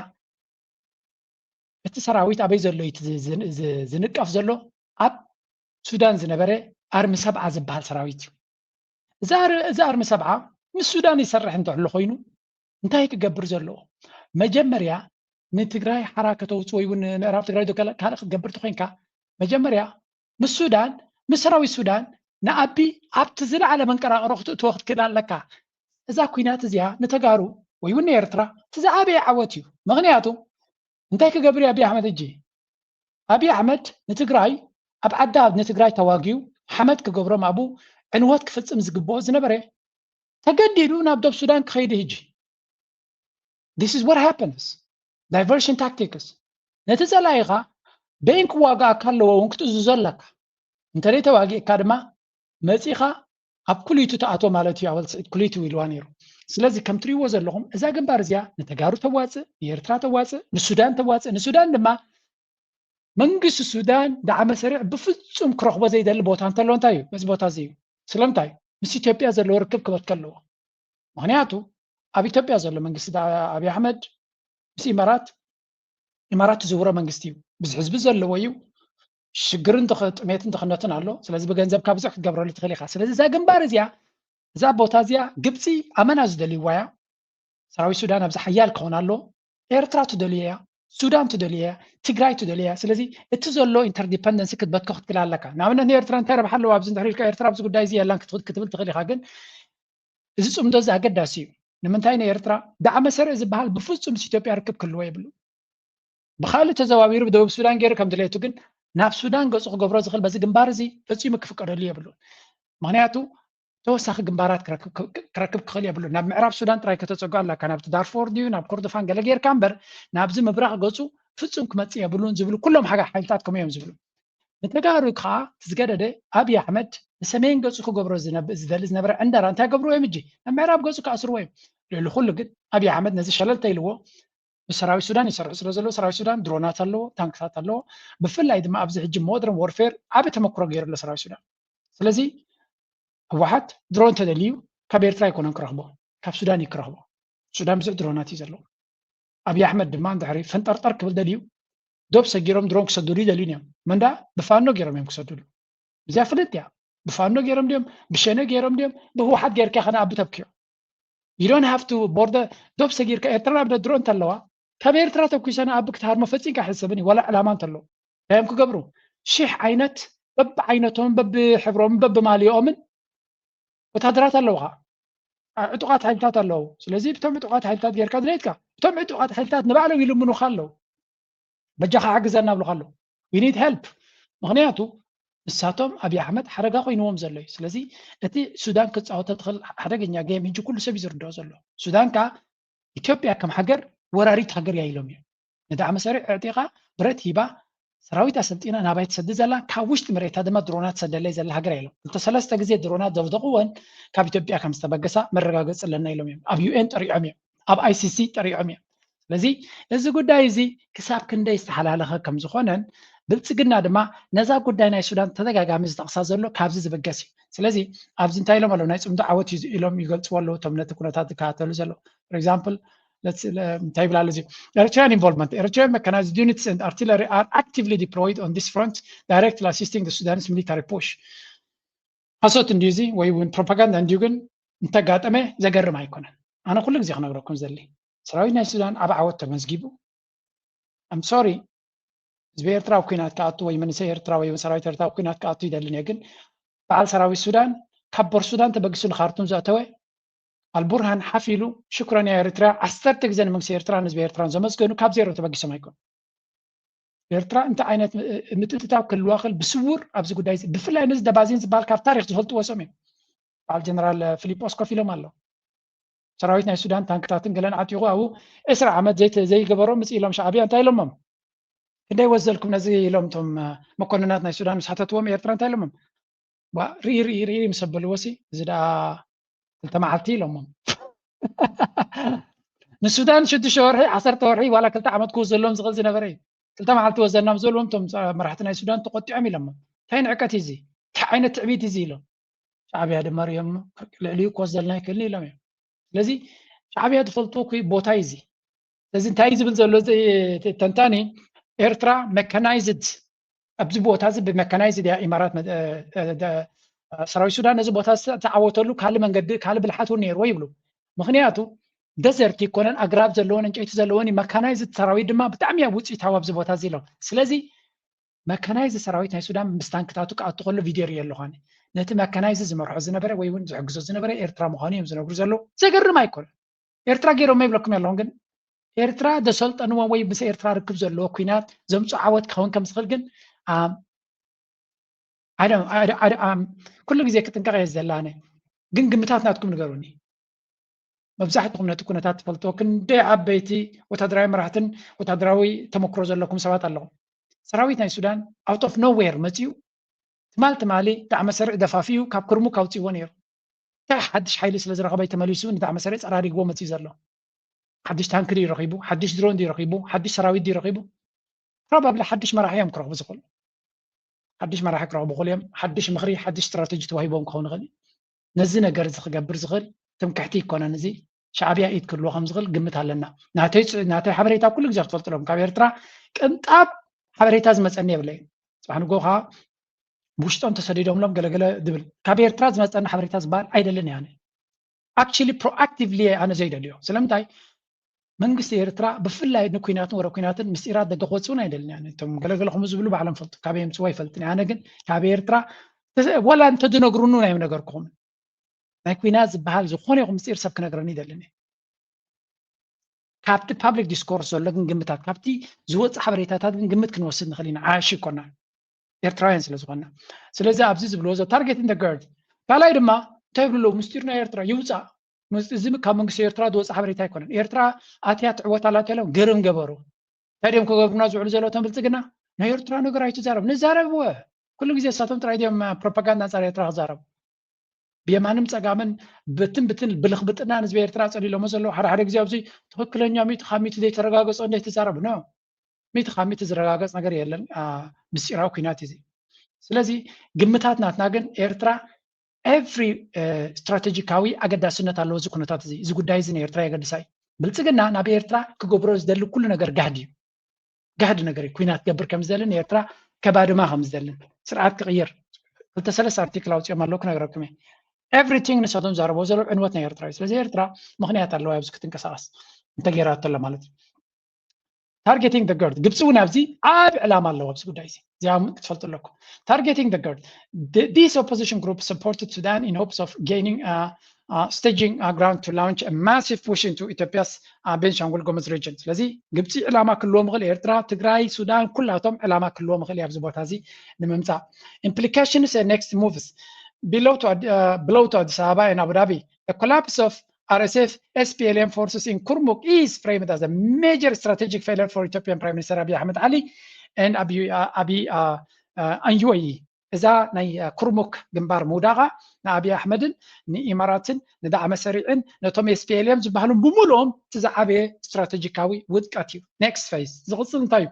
the main question now is whether these Ethiopian opposition forces will attempt to cross the border and open major military front inside Ethiopia ሕጂ ትሕቶ ዘሎ እዚ ዓብ ዓወት ሒዙ መፅኡ ዘሎ ሰራዊት ናብ ውሽጢ ኢትዮጵያ ስጉምቲ ይወስድ ዶ ይኸውን ዋላ እንታይ ይገብር ይኸውን ብሕጂ ዝረአዩ Abistanis. In a recent address to Parliament, Prime Minister Abiy Ahmed dismissed this combined opposition. Celestium ta'akibum tomotsuun dafrahani konan zibil zaraba kabe istabagasa zaraba neyru ndrilomkum hajin lana. መጀመሪያ መንግስቲ ኤርትራ ለንቀነ ነቲ ናይ ብልጽግና ተሃዲድ መልሲ ይብልሎ ቢቢሲ ዝገበርዎ ፀብጻብ ከሪየኩም ምክንያቱ እቲ ጉዳይ ሲ ቀሊል ከም ዘይኮነ መንጎ ኣስመራን ኣዲስ አበባን ዘሎ ዲፕሎማሲያዊ ወጥርን ናይ ቃላት ምትፍናንን ዳግማይ ተጋዲድሎ ቀዳማይ ሚኒስትር ኢትዮጵያ አብይ አሕመድ ንባይቶ ተወከልቲ ህዝቢ ዘስማዕ መደረ ስዒቡ ካብ መንግስቲ ኤርትራ ተሪር ፖለቲካዊ ምላሽ ተዋሂቡ ሚኒስትር ዜና የማነ ገብረ መስቀል ንመደረ ቀዳማይ ሚኒስትር ብትር ብምንቃፍ ንመግለጽታት ኣዲስ አበባ ነጺግዎ ተስፋ አለማርያ ሚኒስትር የማነ ገብረ መስቀል ኣብ ክሳብ ዘስፈሮ ጽሑፍ እቲ ኣብ ኢትዮጵያ ዘሎ ገዛ ሰልፊ ዝኽተሎ ዘሎ ዘይርጉእ ፖሊሲታት ኣብ ቀርና ኣፍሪካ ክሰፍን ዝግባእ ዘላቂ ሰላምን ምርግጋእን ኣብ ሓደጋ ዘእቱ ኮይኑሎ ኢሉ እቲ ሚኒስትር እቲ ኣብ ስልጣን ዘሎ ሰልፊ ኣብዚ ናይ ልዕሊ 2 ዓመታት ጉዕዞ ኣብ መንጎ ክልተ ኣዝዮም ዝተረሓሓቑ መርገፂታት ክወሳወስ ከም ፀንሐውን ወቂሱ እቲ ፖተምኪን ኢሉ ዝፀውዖ ሰልፊ ብልጽግና ብሓደ ሸነኽ ልኡላዊ ኣፍ ደገ ባሕሪ ንምርካብ ወታደራዊ ጎስጓስን ተጻብኦን ክገብር ከም ዝፀንሐን በቲ ካልእ ወገን ድማ ርእሱ ከም ግዳይ ውሽጣውን ግዳማውን ውዲታት ገይሩ ከቕርብ ከም ዝፈተነና መልኪቱ እዚ ናይ ኤርትራ ሓድሽ ምላሽ ቀዳማይ ሚኒስትር አብይ ኣብቲ ትማሊ ኣባይቶ ዘስምዖ መደረ ንኤርትራ ህወሓትን ሱዳንን ብሓባር ብምጥቃስ ኣይኮነን ዶ ሻዕብያ ወያነን ሱዳንን ካልእ እውን እንተተወሰኸ ልኡላውነት ኢትዮጵያ ቅንጣብ እውን ትኹን ስግኣት የብሉን ክብል ድሕሪ ምግላጹ እዩ ተዋሂቡ ዘሎ እቲ ኣብ መንጎ ክልቲኦም መራሕቲ ፈሊሙ ዝነበረን ብዙሕ ዝተዓለለሉን ጥቡቕ ዝምድና ናብ ወጥሪ ምትፍናንን ምእታዉ ኣብቲ ዞባ ዳግማይ ደማዊ ኩናት ከይክሰት ስግኣት ኮይኑሎ ሚኒስትር የማነ ኣብቲ ዞባ ዘሎ ዘየድልን ክውገዝ ዝኽእልን ወጥሪ ብሰንኪ ኢትዮጵያ ዝመርሕ ዘሎ ሰልፊ ዝኽተሎም ዘሎ ሸለልትነት ዝመልኦም ፖሊሲታት ከም ዝኾነ ብምጥቃስ ምስ ሱዳን ዘሎ ምሰሓሓብ ካብቲ እቲ ገዛኢ ሰልፊ ንፍሉያት ሓይልታት ወጻኢ ብምእዛዝ ኣብ ክልል ቤኒሻንጉል ጉሙዝ ንሓይልታት ዳዕመ ሰሪዕ ምስጢራዊ ማዓስከርን ወታደራዊ መደበርን ብምፍቃዱ ዝመጽእ እዩ ኢሉ እዚ ክሲ እዚ መንግስቲ ሱዳን ንኢትዮጵያን ንሕቡራት ኢማራት ዓረብን ኣብ ኩናት ሱዳን ጣልቃ ይኣትዋ ኣለዋ ብምባል ብተደጋጋሚ ከቕርቦን ፀንሐ ክሲ ዘዘክር እዩ ክልቲአን ሃገራት ግን ነቲ ክስታት ክነጽግኦም ምጽናሕን ይፍለጥ ውዕል ፕሪቶሪያ ብዘይ ምትግባሩ ዝተመዛበሉ ወገናትና መረበቶም ዘይምምላሶም ንትግራይ ዳግማይ ናብ ዕፅዋ ይመልሳ ኣሎ ኢሉ ንመንግስቲ ኢትዮጵያ ዝወቅስ ሕወሓት በወገኑ ብዛዕባ እቲ መንእሰያት ንሱዳን ይሸጡ ኣለዉ ዝበሎ ክሲ ቀዳማይ ሚኒስተር ዝሃቦ መልሲ የለን እዚ ከምዚ ኢሉ እንከሎ ሚኒስተር የማነ ገብረ መስቀል ምስ ሶማሊላንድ ብምስጢር ዝተፈረመ መዘክር ምርድዳእ ዘይሕጋውን ሸለልትነት ዝመልኦን ስጉምቲ ብምዃኑ ብምግላጽ ንውዕላትን ስትራቴጂያዊ ስምምዓትን ሕብረት ኣፍሪካን ኢጋድን ከምኡውን ንሉላውነትን ግዛታዊ ሓድነትን ሃገራት ዝምልከት መሰረታዊ ኣህጉራዊ ሕግታት ዝጣሓሰ እዩ ኢሎም ቀፂሉ እቲ ገዛኢ ሰልፊ ዝደልን ፖሊሲ ክኽተል ከም ዝጸንሐ ከምዚ ትሪእዎ ዘለኹም እቲ መንግስቲ ኤርትራ ነዚ ኩነታት እዚ ዲፕሎማቲካሊ ፑሽ ክገብሮ ፀኒሑ እዩ ይምልሰሉ ኣሎ እዩ ነቲ ኩነታት ናብ ኩናት ዘቐስቅስ ምክንያት ከም ዘይብሉ ድማ ብተደጋጋሚ ክገልፁ ፀኒሖም እዮም እቲ መንግስቲ ኤርትራ ዝቦ ዘሎ መልሲ እዋናውን ኣገዳሲ መልሲ እዩ ምክንያቱ እቲ ስርዓት ንኤርትራ ንምብልሻ ወይ ናብ ኩናት ንምእታው ዝገብሮ ዘሎ ኣካይዳ ትሪኡ ኣለና ስለዚ ሓደ ነገር ክበርሃልና ክኽእል ኣሎ ኤርትራ ምክንያት ኣለዋ እዩ ነዚ ስርዓት እዚ ብኩሉ መንገዲ ክትምክቶ ነቲ ዝገብሮ ዘሎ ከተጋልፅ እንተኸኢላ ድማ ያ ንዑ ከንበርክቕ ዝኽእል ሜጀርስ ክትወስድ እውን ፅቡቅ ጌርካ ምግማት ኤርትራ ክትወስዶ ትኽእል ነገር ንክትግምት እውን ከቢድ ነገር ኣይኮነን ካብኡ ቀፂልና ዘርከበዩ ንህወሓትን ኤርትራን ክኣሳስር ዝውዕል ዘሎ በየተሰማራበት ትግራይ ውስጥ አሁን እያየን ያለው መቻላችን ስቲል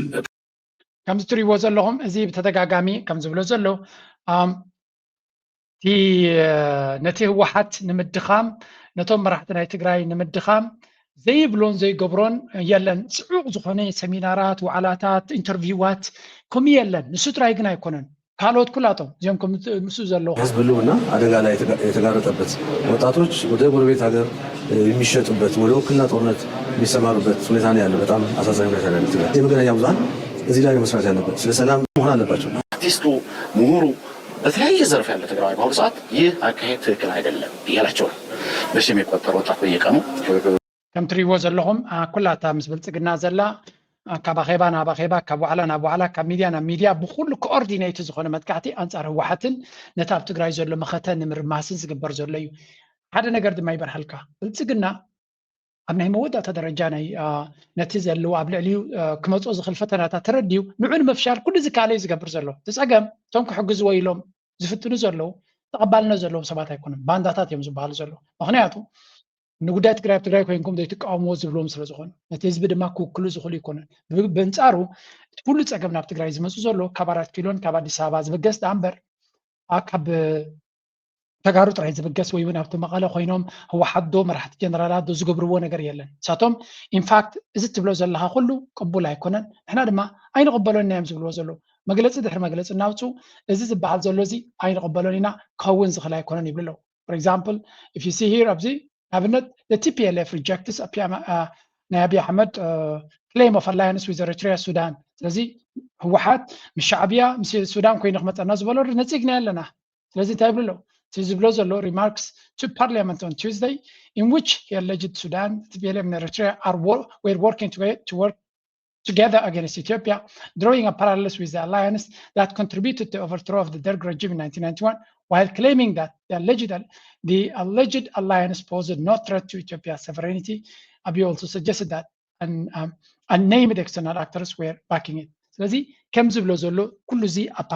ፓርላማ ናይ ኢትዮጵያ መፅኡ ዝገበሮም ዝፈከሮን ነፂግና ኣለና ቅስቀሳ ናይ ኩናትን ሽግር ንምፅዋዕን እምበር ካልእ ቁም ነገር ሃድልይዎ ይኮነን ዝገብሮ ዘሎ ብምባል ድማ ይዛረቡ ኣለዉ ስለዚ ህወሓት ይኹን ካልኦት መንግስቲ ኤርትራውን ትሪን መልሲ ሂብዎ ህወሓትን መልሲ ሂብዎ ሱዳን ድማ ሓፋስ ዝኾነ ፅፍዒት ብምሃብ መልሲ ሂብዎ ኣሎ ስለዚ እዚ ንሪኦ ዘለና ጉዳይ መወዳእቱ እንታይ ክኸውን እዩ እንድሕሪ ኢልካ ኣገዳሲት ፊልሚ እያ ክትከውን ኣገዳሲት ፊልሚ ኢና ንርኢ ዘለና እዛ ፊልሚ እዚኣ ብኸመይ ክትውድያ መን ክውዳእ እንታይ ክትከውን ንታሪክ ዝግደፍ ኮይኑ ኣብቲ ቅድሚት ኣምፂልኩም ዝነበርኩ ኣርእስቲ ምስ ንኸይድ ኣብ መንጎ እዚኦም ክልተ ሃገራት ዘሎ ባእሲ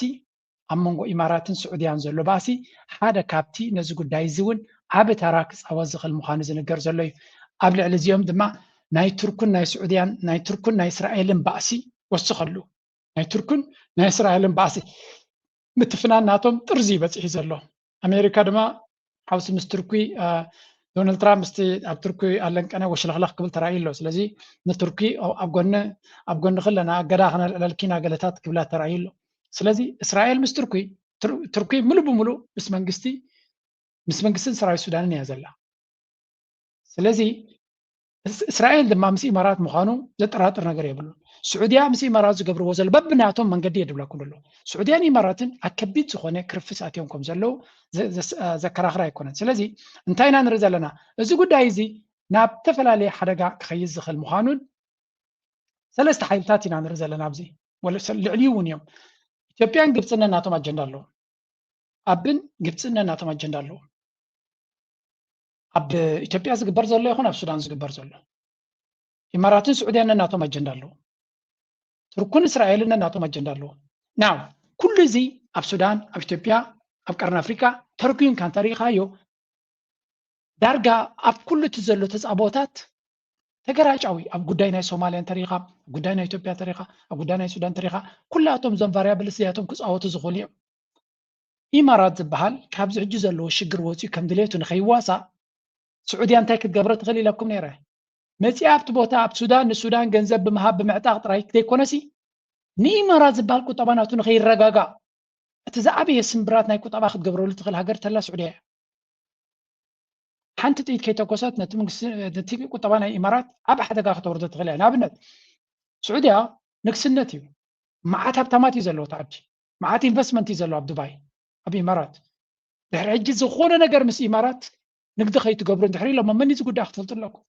ኢማራት ኣብ ክሳራ ይከጋጥማ ኣብ ክሳራ ምክንያቱ ናይ ስዑድያ ሃብቲ ብዙሕ እዩ ቱሪዝም ካብ ስዑድያ ናብ ኢማራት ዝኸይድ ኣዝዩ ብዙሕ እዩ ስለዚ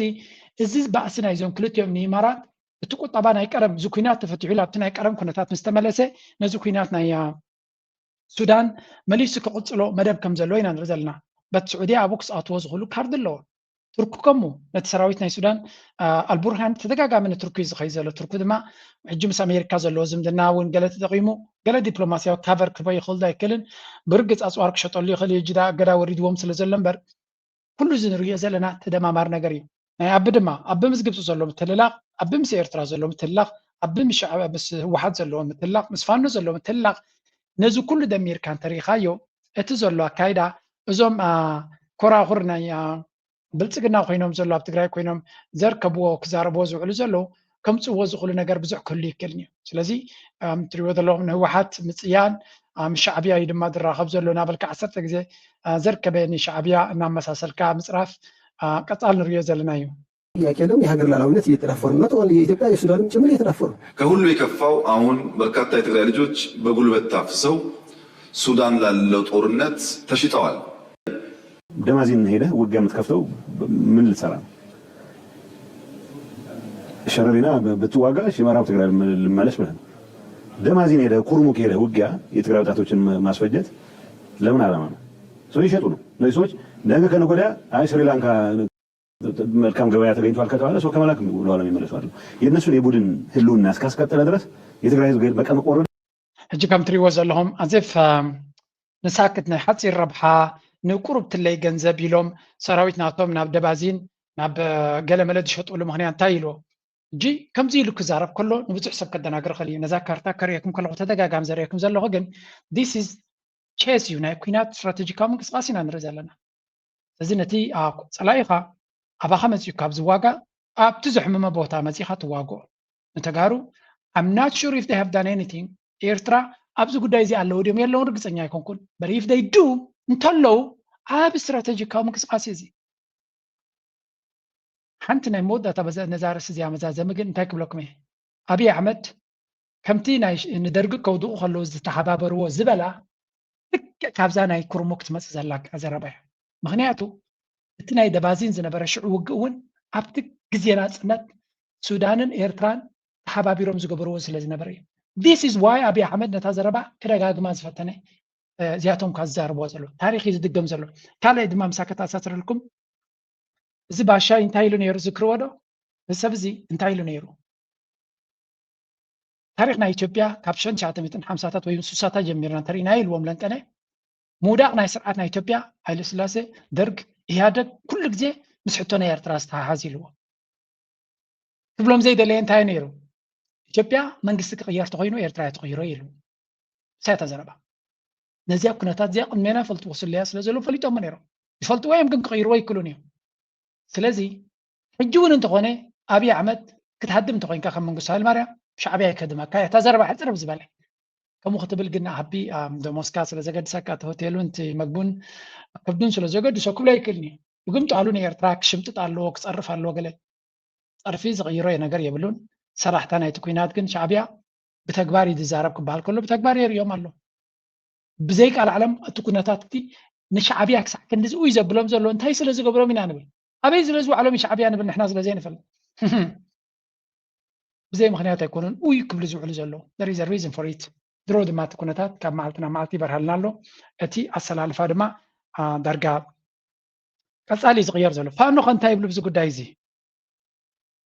በሱዳን ጦርነት እየረገፉ ነው የሚል ነገር አንስቷል። ትግራይ ላይ ያለውን ወታደራዊ ምልመላን በተመለከተ እንደዚሁ የገለጸበት መንገድ ከዚህ በተጨማሪ መጥረቢያን እንደ ምሳሌ በማንሳት ስለቱ ህወሓት እንደሆነ የእጀታው ወይም ደግሞ እንጨቱ ሻዕቢያ እንደሆነ እጁ ደግሞ በርቀት ያው ግብፅን አልጠራትም እንጂ ግብፅን ለማለት እንደፈለገ የሚታወቅ ነው። ስለዚህ እንዲህ አይነት ነገር ነው ያለው የሚል ነገር አንስቷል። በአጠቃላይ ስለ ትግራይ ያነሳውን እንዴት ተመለከትከው? እንግዲህ የሀገሪቱ ጠቅላይ ሚኒስትር የሆነ ሰው የሚናገረው ነገር ስለሆነ በቀላሉ ማይታይ ስለሆነ ጃስቴት እንሰጥበት ትግራይን በተመለከተ የትግራይ ፖለቲከኞች በቂ መልስ መስጠት ይችላሉ ብዬ አምናለሁ። ከአነሳው አይቀር ግን አንዱ ያዳመጥኩት ነገር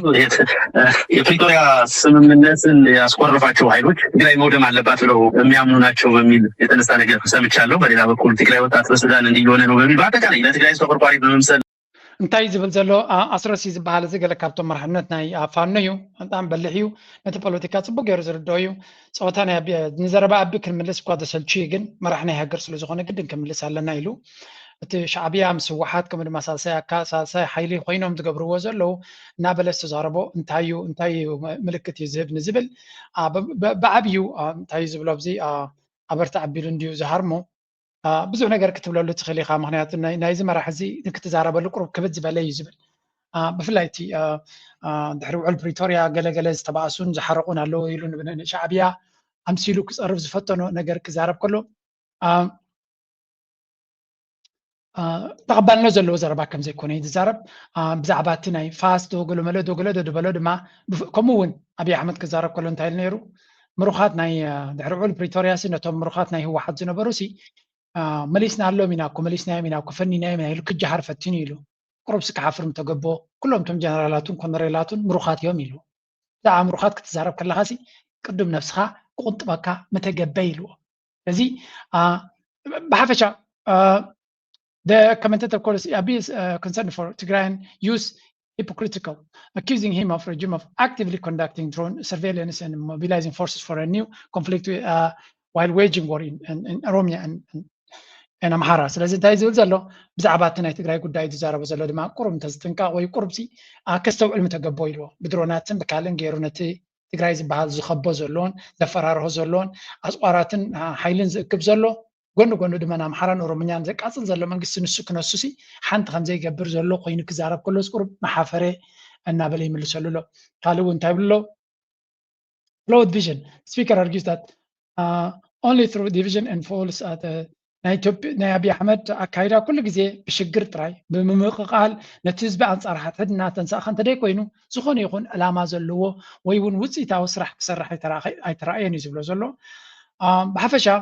ኩላቶም ነቲ ሽጣራናቱን ነቲ ጌምናቱን ፈሊጦም ኣለዉ ካብኡ ዝበልሑ እዮም መብዛሕትኦም ኣብይ ኣሕመድ ድማ ከምዛ ትሪእዎ ዘለኹም ዝበለን ተበለን ዝገበረን ተገበረን ዝኸደሉ ጉዳይ የለን እዮም ዝብሉ ዘሎ በቲ ናቱ ፕሮፓጋንዳ እዚ ድማ ተዳሂሉ መንገዲ ክቕይር ዝኽእል ሓይሊ ከምዘየለ እዮም ዝነብሩ ዘለዉ እንተቶም ምስኡ ዘለዉ ባንዳታት ኣጀንዳ ናቶም መዓልታዊ ተሃዲድ እዩ ኮይኑ ዘሎ ካብ ትግራይ ዘሎ ኩነታት ያው ተዘነበረ ያው ህዝብ ትግራይ ኣብ ቀውሲ እዩ ዘሎ ኣብ ቀውሲ እዩ ነይሩ ሕዚ እውን ቀውሲ ናብ ዝለዓለ ደረጃ ዝበፅሐሉ ኩነታት እዩ ዘሎ ብፍላይ ድማ ዕድላት እውን ዝረአየሉ ያው ብጣዕሚ ዝኸፍአ ነገራት እውን ዝረአየሉ ክልተ ጫፍ ኣሎ ማለት እዩ ሕዚ እቶም ዕድላት ማለት ህዝቢ ትግራይ ሕዚ ያው ምድንጋር ነይሩ እንድዩ ሕዚስ ኩሉ ህዝቢ ግልፂ ዝኾነ ሓበሬታ ሒዙ ጥቕሚ ድዩ ዝጎድኦ ብደንቢ ይፈልዩ ፊት ለፊት እናተጋፈጠ ፊት ለፊት እናተቃለሰ ኣብ ምኻድ ክፍተት ነይሩ እዩ ተወሰነ ወይ ድማ ወለዲ ትግራይ ወይ ድማ መንእሰይ ትግራይ ኩሉ ህዝቢ ትግራይ እምኒ ደሪብዎ ዘሎ ውላዱ ንምትራፍን መኪና ሓደጋን ስግኣትን ከም ዝቕፅል ተረዲእዎ ኣሎ ህዝቢ ትግራይ እዚ ዓብዪ ዓወት እዩ ስለዚ ክልተ ነገር ማለት እዩ ሓደ ቀዳማይን ቁልፍን ጸላኢኡ መን ከም ዝኾነ ህዝቢ ትግራይ ክርዳእ ግዜ ብዝሃብና ቁፅሪ ትዕግስቲ ብዝተገበረ ቁፅሪ እቲ ህዝቢ ሓይሊ ህዝቢ እዩ ሓይሊ ህዝቢ ማዕበል ህዝቢ ተተላዒሉ ድማ ክፀራርጎ ዝኽእል ዝጠፍኡሉ እዩ ዝኸውን ዘሎ ማስላበይ ይጠፍኡ ሓበርና ንሪኦ ማለት እዩ ሕዚ ሳቶም እንታይ እዮም ዝሓስቡ ዘለዉ እቲ ናይ መጀመርያ ትልሞም ስለ ኩሉ ክቕፃዕ ማለት እዩ ኩሉ እዩ ክቕፃዕ ስለዚ እቲ ቅርሺ እውን እናመዝመዝዎ ነይሮም እዮም ቅድሚ ሕዚ ሓተና እዩ ክብሉ እዮም እታ ዘላቶም መማረፅታ ጦርነት እውን ከምታ ዝብለክ ዘለኹ ብኩላ እፀፁ ኢላቶም ማለት እዩ ስለዚ እታ ካልእ ኩርዓት ኢትዮጵያውያን ተጋሩ ኢና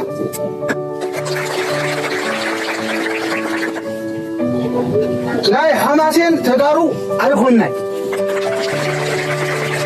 እዚኣቶም ካቶም ሃራ መሬት ደጎሎዶ ዝበሃል እዮም ከም ትሪእዎ ዘለኹም ናይ ሓማሴን ማለት ኤርትራ ማለቶም እዩ ዝኸውን እናገመትካዩ ዝግመት ስለ ዘይኮነ ከፍተኛ ገንዘብ አፈሰሱ እዛ ላይ መጨረሻ ላይ ተሸነፉ ሲሸነፉ የቪየትናም ጽንዶ ፈጠሩ ሳለበት የሚል የፊሎሶፊካል ኮንሰፕት ነው የመጣው ስለዚህ በዛ ስብሰባ ፖርት ሱዳን ላይ ተሳትፌ ነበር ይሄ አንድ ብሎገር ነው አወል ሰይድ የሚባል እኔ ጋበዝኳቸው የኦፊሳችንን ታያለ እናንተ አንቂ ክፍሎች ስለሆናችሁ እባካችሁን ይሄንን አዲሱን አመለካከታችን ለሁሉም እንዲደርስ ያደረግነውም ይሄ ነው ብሎ ካስረዳን በኋላ እኛም ፕሮፌሰር መሐመድ ሐሰን ድማ ነቲ ጽምዶ ናብ ዝለዓለ ደረጃ ከም ሓደ ዓብዪ ሓይሊ ነውፅና ፈጠረ ንብልፅግና የዕቢድ ዘሎ እዩ እቲ ጽምዶ ድማ ናይ ሰላምን ናይ ምዕባለን ናይ ግዝጋሰን ዳ እምበር ነቲ ሓደ ክሓርብ ነቲ ሓደ ከዳኸም ኢሉ ዝተገበረ ከም ዘይኮነ እዮም ዝነግሩ ዘለዉ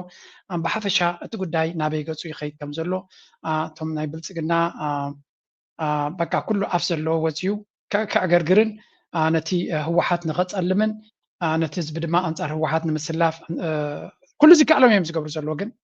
unfortunately I don't think it's working ከም ዘይሰርሕ ዘሎ ይርእይዎ ኣለዉ ኣቦ እውን ይርእዩ ኣለዉ ኩሎም ካልኦት እውን ይርእይዎ ኣለዉ እዚ ሓደ ካብቲ እንከታተሎ ዘለናን ቀፃሊ ምክትታል ዘድልዮ ጉዳይ እውን እዩ ካብኡ ቀፂልና ብዛዕባ ናብ ኤርትራ ገፅና እናሰገርና ክንከይድ ኢና ምክንያቱ ናይ ኤርትራ ጉዳይ ዝያዳ ስለ ዘገድሰና ዘሎ let's go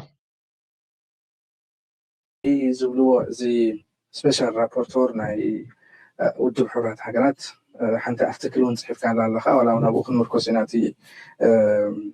ዝርርብና 14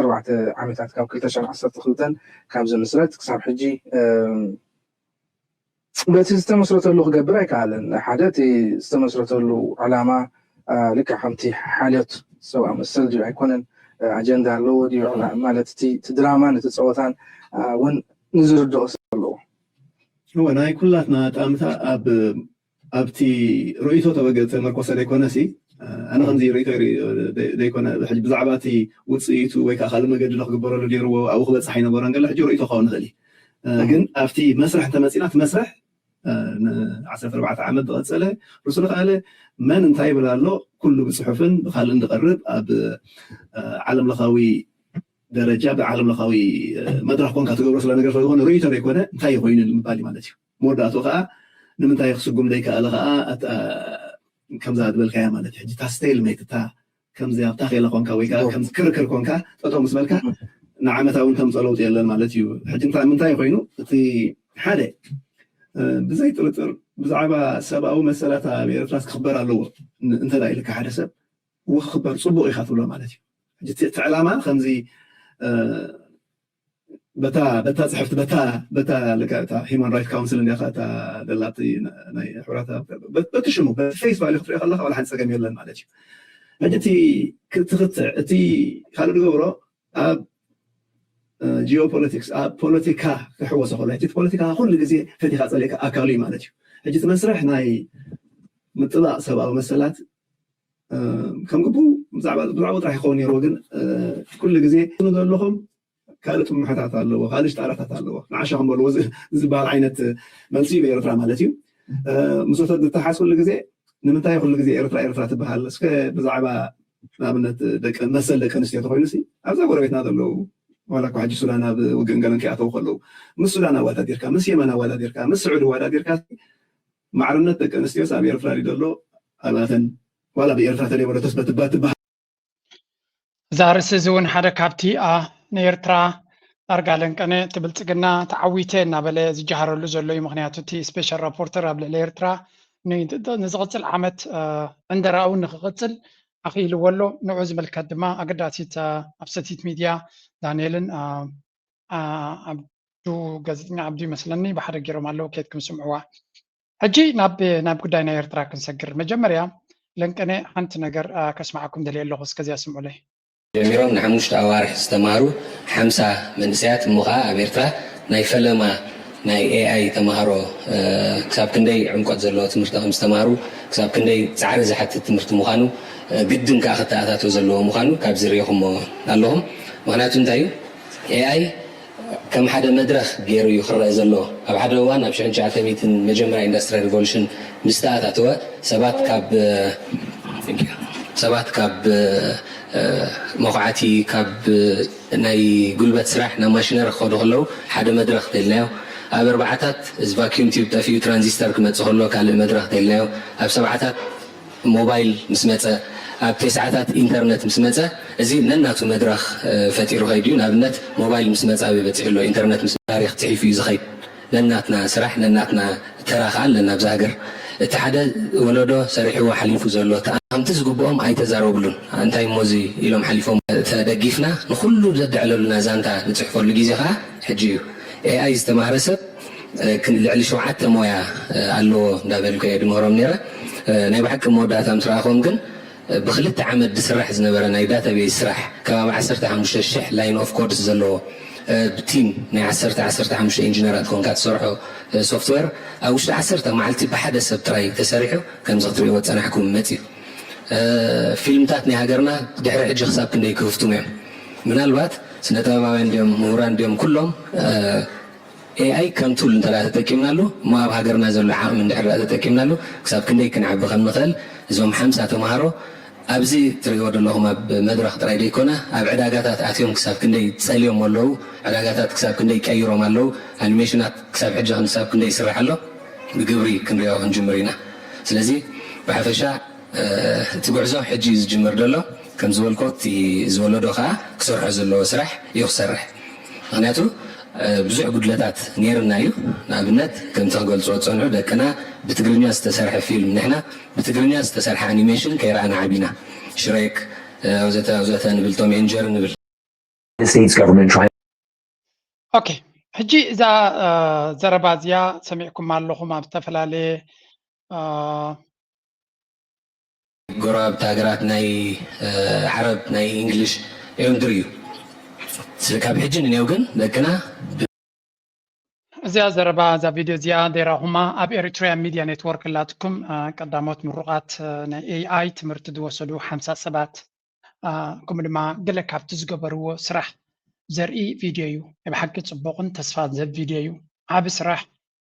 ዓብ ክብርን ዓብ ኣድናቆትን ዝግብኦ ስራሕ እዩ ኦርጋናይዝ ምግባሩ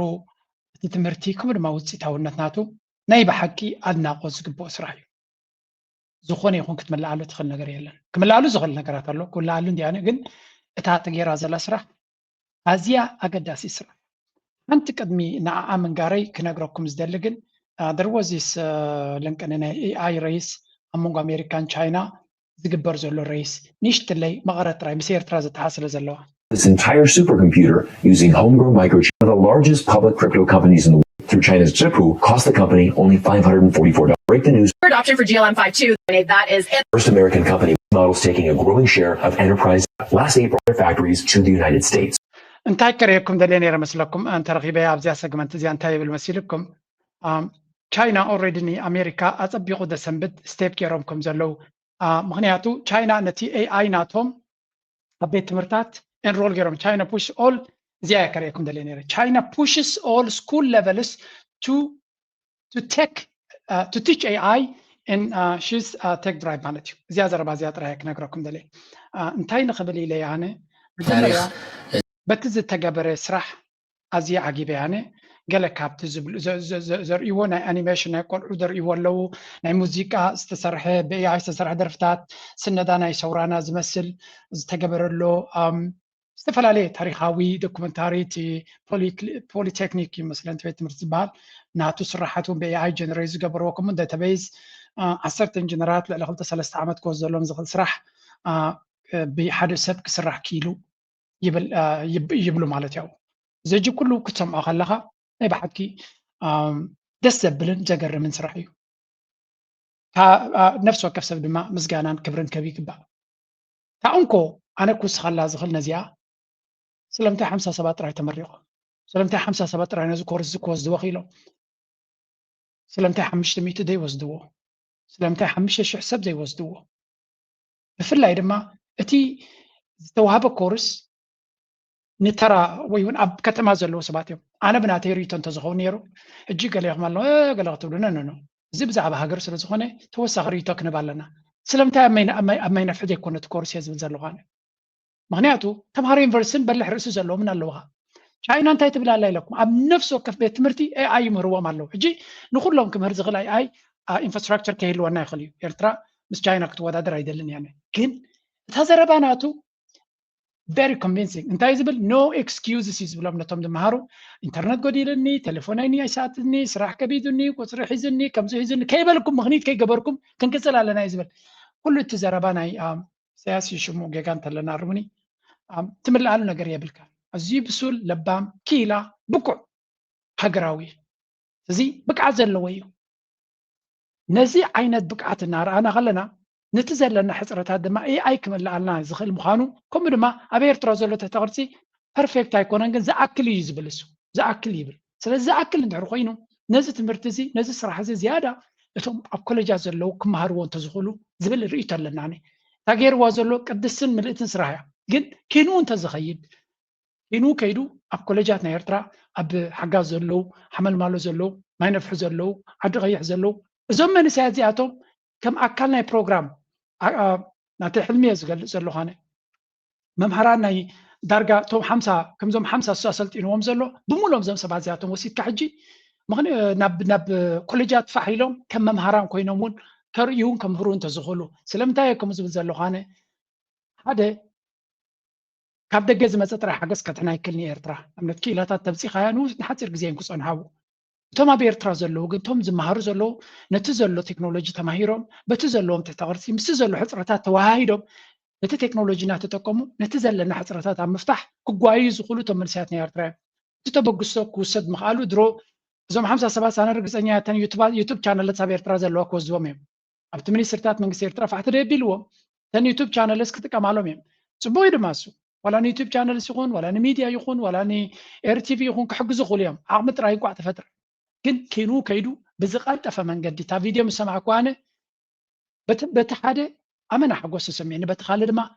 وايز نجرزس كسفع له وعلى الحدر زي بلو ان شاء الله كم زي حدا نجري مسبر كوتصيت مسرا خاسي انا كوميه اجريسيف لنا زي نجرزي كلتيف كاك تصفع لك كازبل امنت زلن سبيه ስለዚህ ክገብር ዝኽእል ዓቕሚ ዘሎ መንእሰይ ኣሎ ድሮ ዓቕሚ ድማር ኢሎ ብዘረባ ደይኮነ ብተግባራር ኢሎ ከምኡውን ኣብ ዝሓለፈ ዶክተር መድሃኒዮም ብዓቕሙ ነቲ ቴክኖሎጂ እቲ ናብ ገለ ነገር ከስግሮ ይፍትን ኣሎ እቲ ፅቡቕ ዝስማዓካ እንታይ እዩ እዚ ቴክኖሎጂ እዚ ኤርትራ ንእሽተይ ሃገር እያ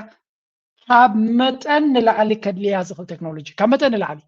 ንኣብነት ምዛን ንሶም ዝብልዋ ዘለዉ ብካልእ ግምጥል ኣቢልካ ተሪእኻ ክትግበር ትኽእል ማለት እዩ እቲ መንግስቲ እውን ብካልእ መንገዲ ክገበራ ኣብ ሓደ ቅንያት ዝወፅአን ኣብዚያ እውን ስምዑ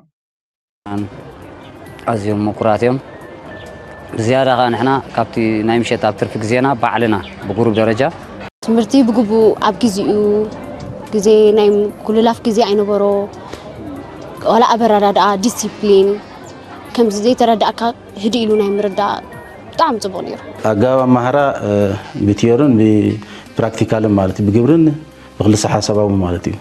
مالتي ثم كرزلو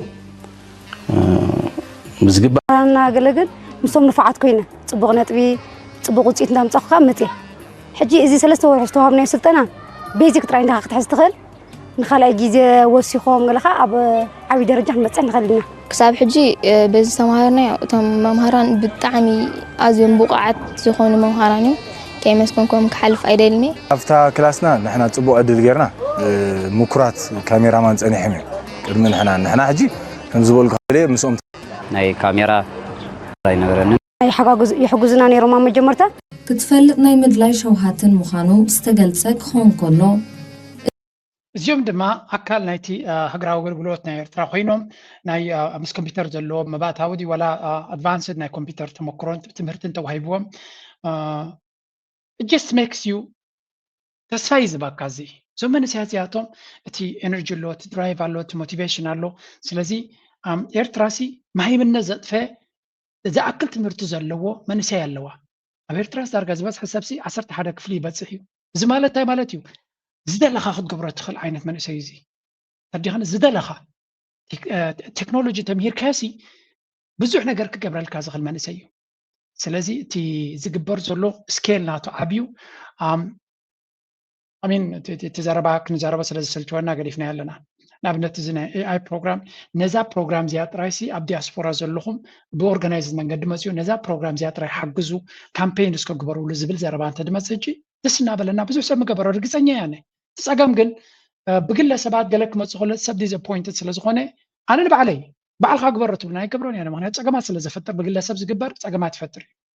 ታዩ ግን ብዝተማእከለ መንገዲ ነዚኦም ከምዚ ዓይነት ሓሳባት ዘለዎም ናይ ኤአይ ፕሮግራም ነዚ ኮምፒተር ምስ ሓዊስካ ናይ ኤአይ ፕሮግራም ድሕሪ ጌርካሎም ክሳዕ ክንደይ ውፅኢት ከምፃልና ኽእል ነቲ ሃገር ንምንታይ ንቅድሚት ክወስዳ ይኽእል ነቲ ጎዲልና ዘሎ ሓበሬታ ናይ ቴክኖሎጂ ሓበሬታ ናይ ቴክኖሎጂ ስራሕ ንምስራሕ ንምንታይ ሓገዝ ክገብረልና ይኽእል ንዝብል ብኩሉ መንገዲ ተስፋ ዝበካ እዩ ኣብ ቴክኖሎጂ እቲ መንእሰይ ናትና እንታይ ዝብሎ ኣብዚ ዝገልፅን እቲ መንእሰይ ፅብዓት ናይ ቴክኖሎጂ ኣለዎ ኢልዎ ቀልጢፍ ክመሃር እዩ ዝደሊ ክፈልጥ እዩ ዝደሊ መዓት ሕፅረታት ኣለዎ ንኣብነት ኩላቶም እቶም ኣብ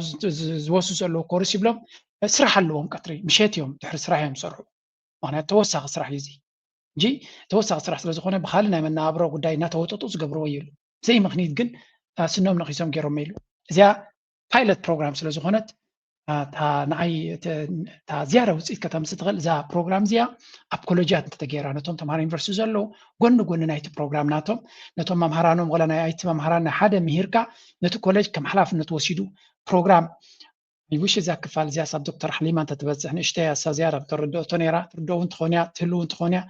ኣብ ካሪክለም ናይ ኤርትራ ሕጂ ኣብ ቤት ትምህርታት ኣብ ሃይስኩል ክብል ኣይክልኒ ምክንያቱ ክንዱ ዝኣክል ኮምፒተራት ኣለና ድዩ ስለዘይፈለጥኩ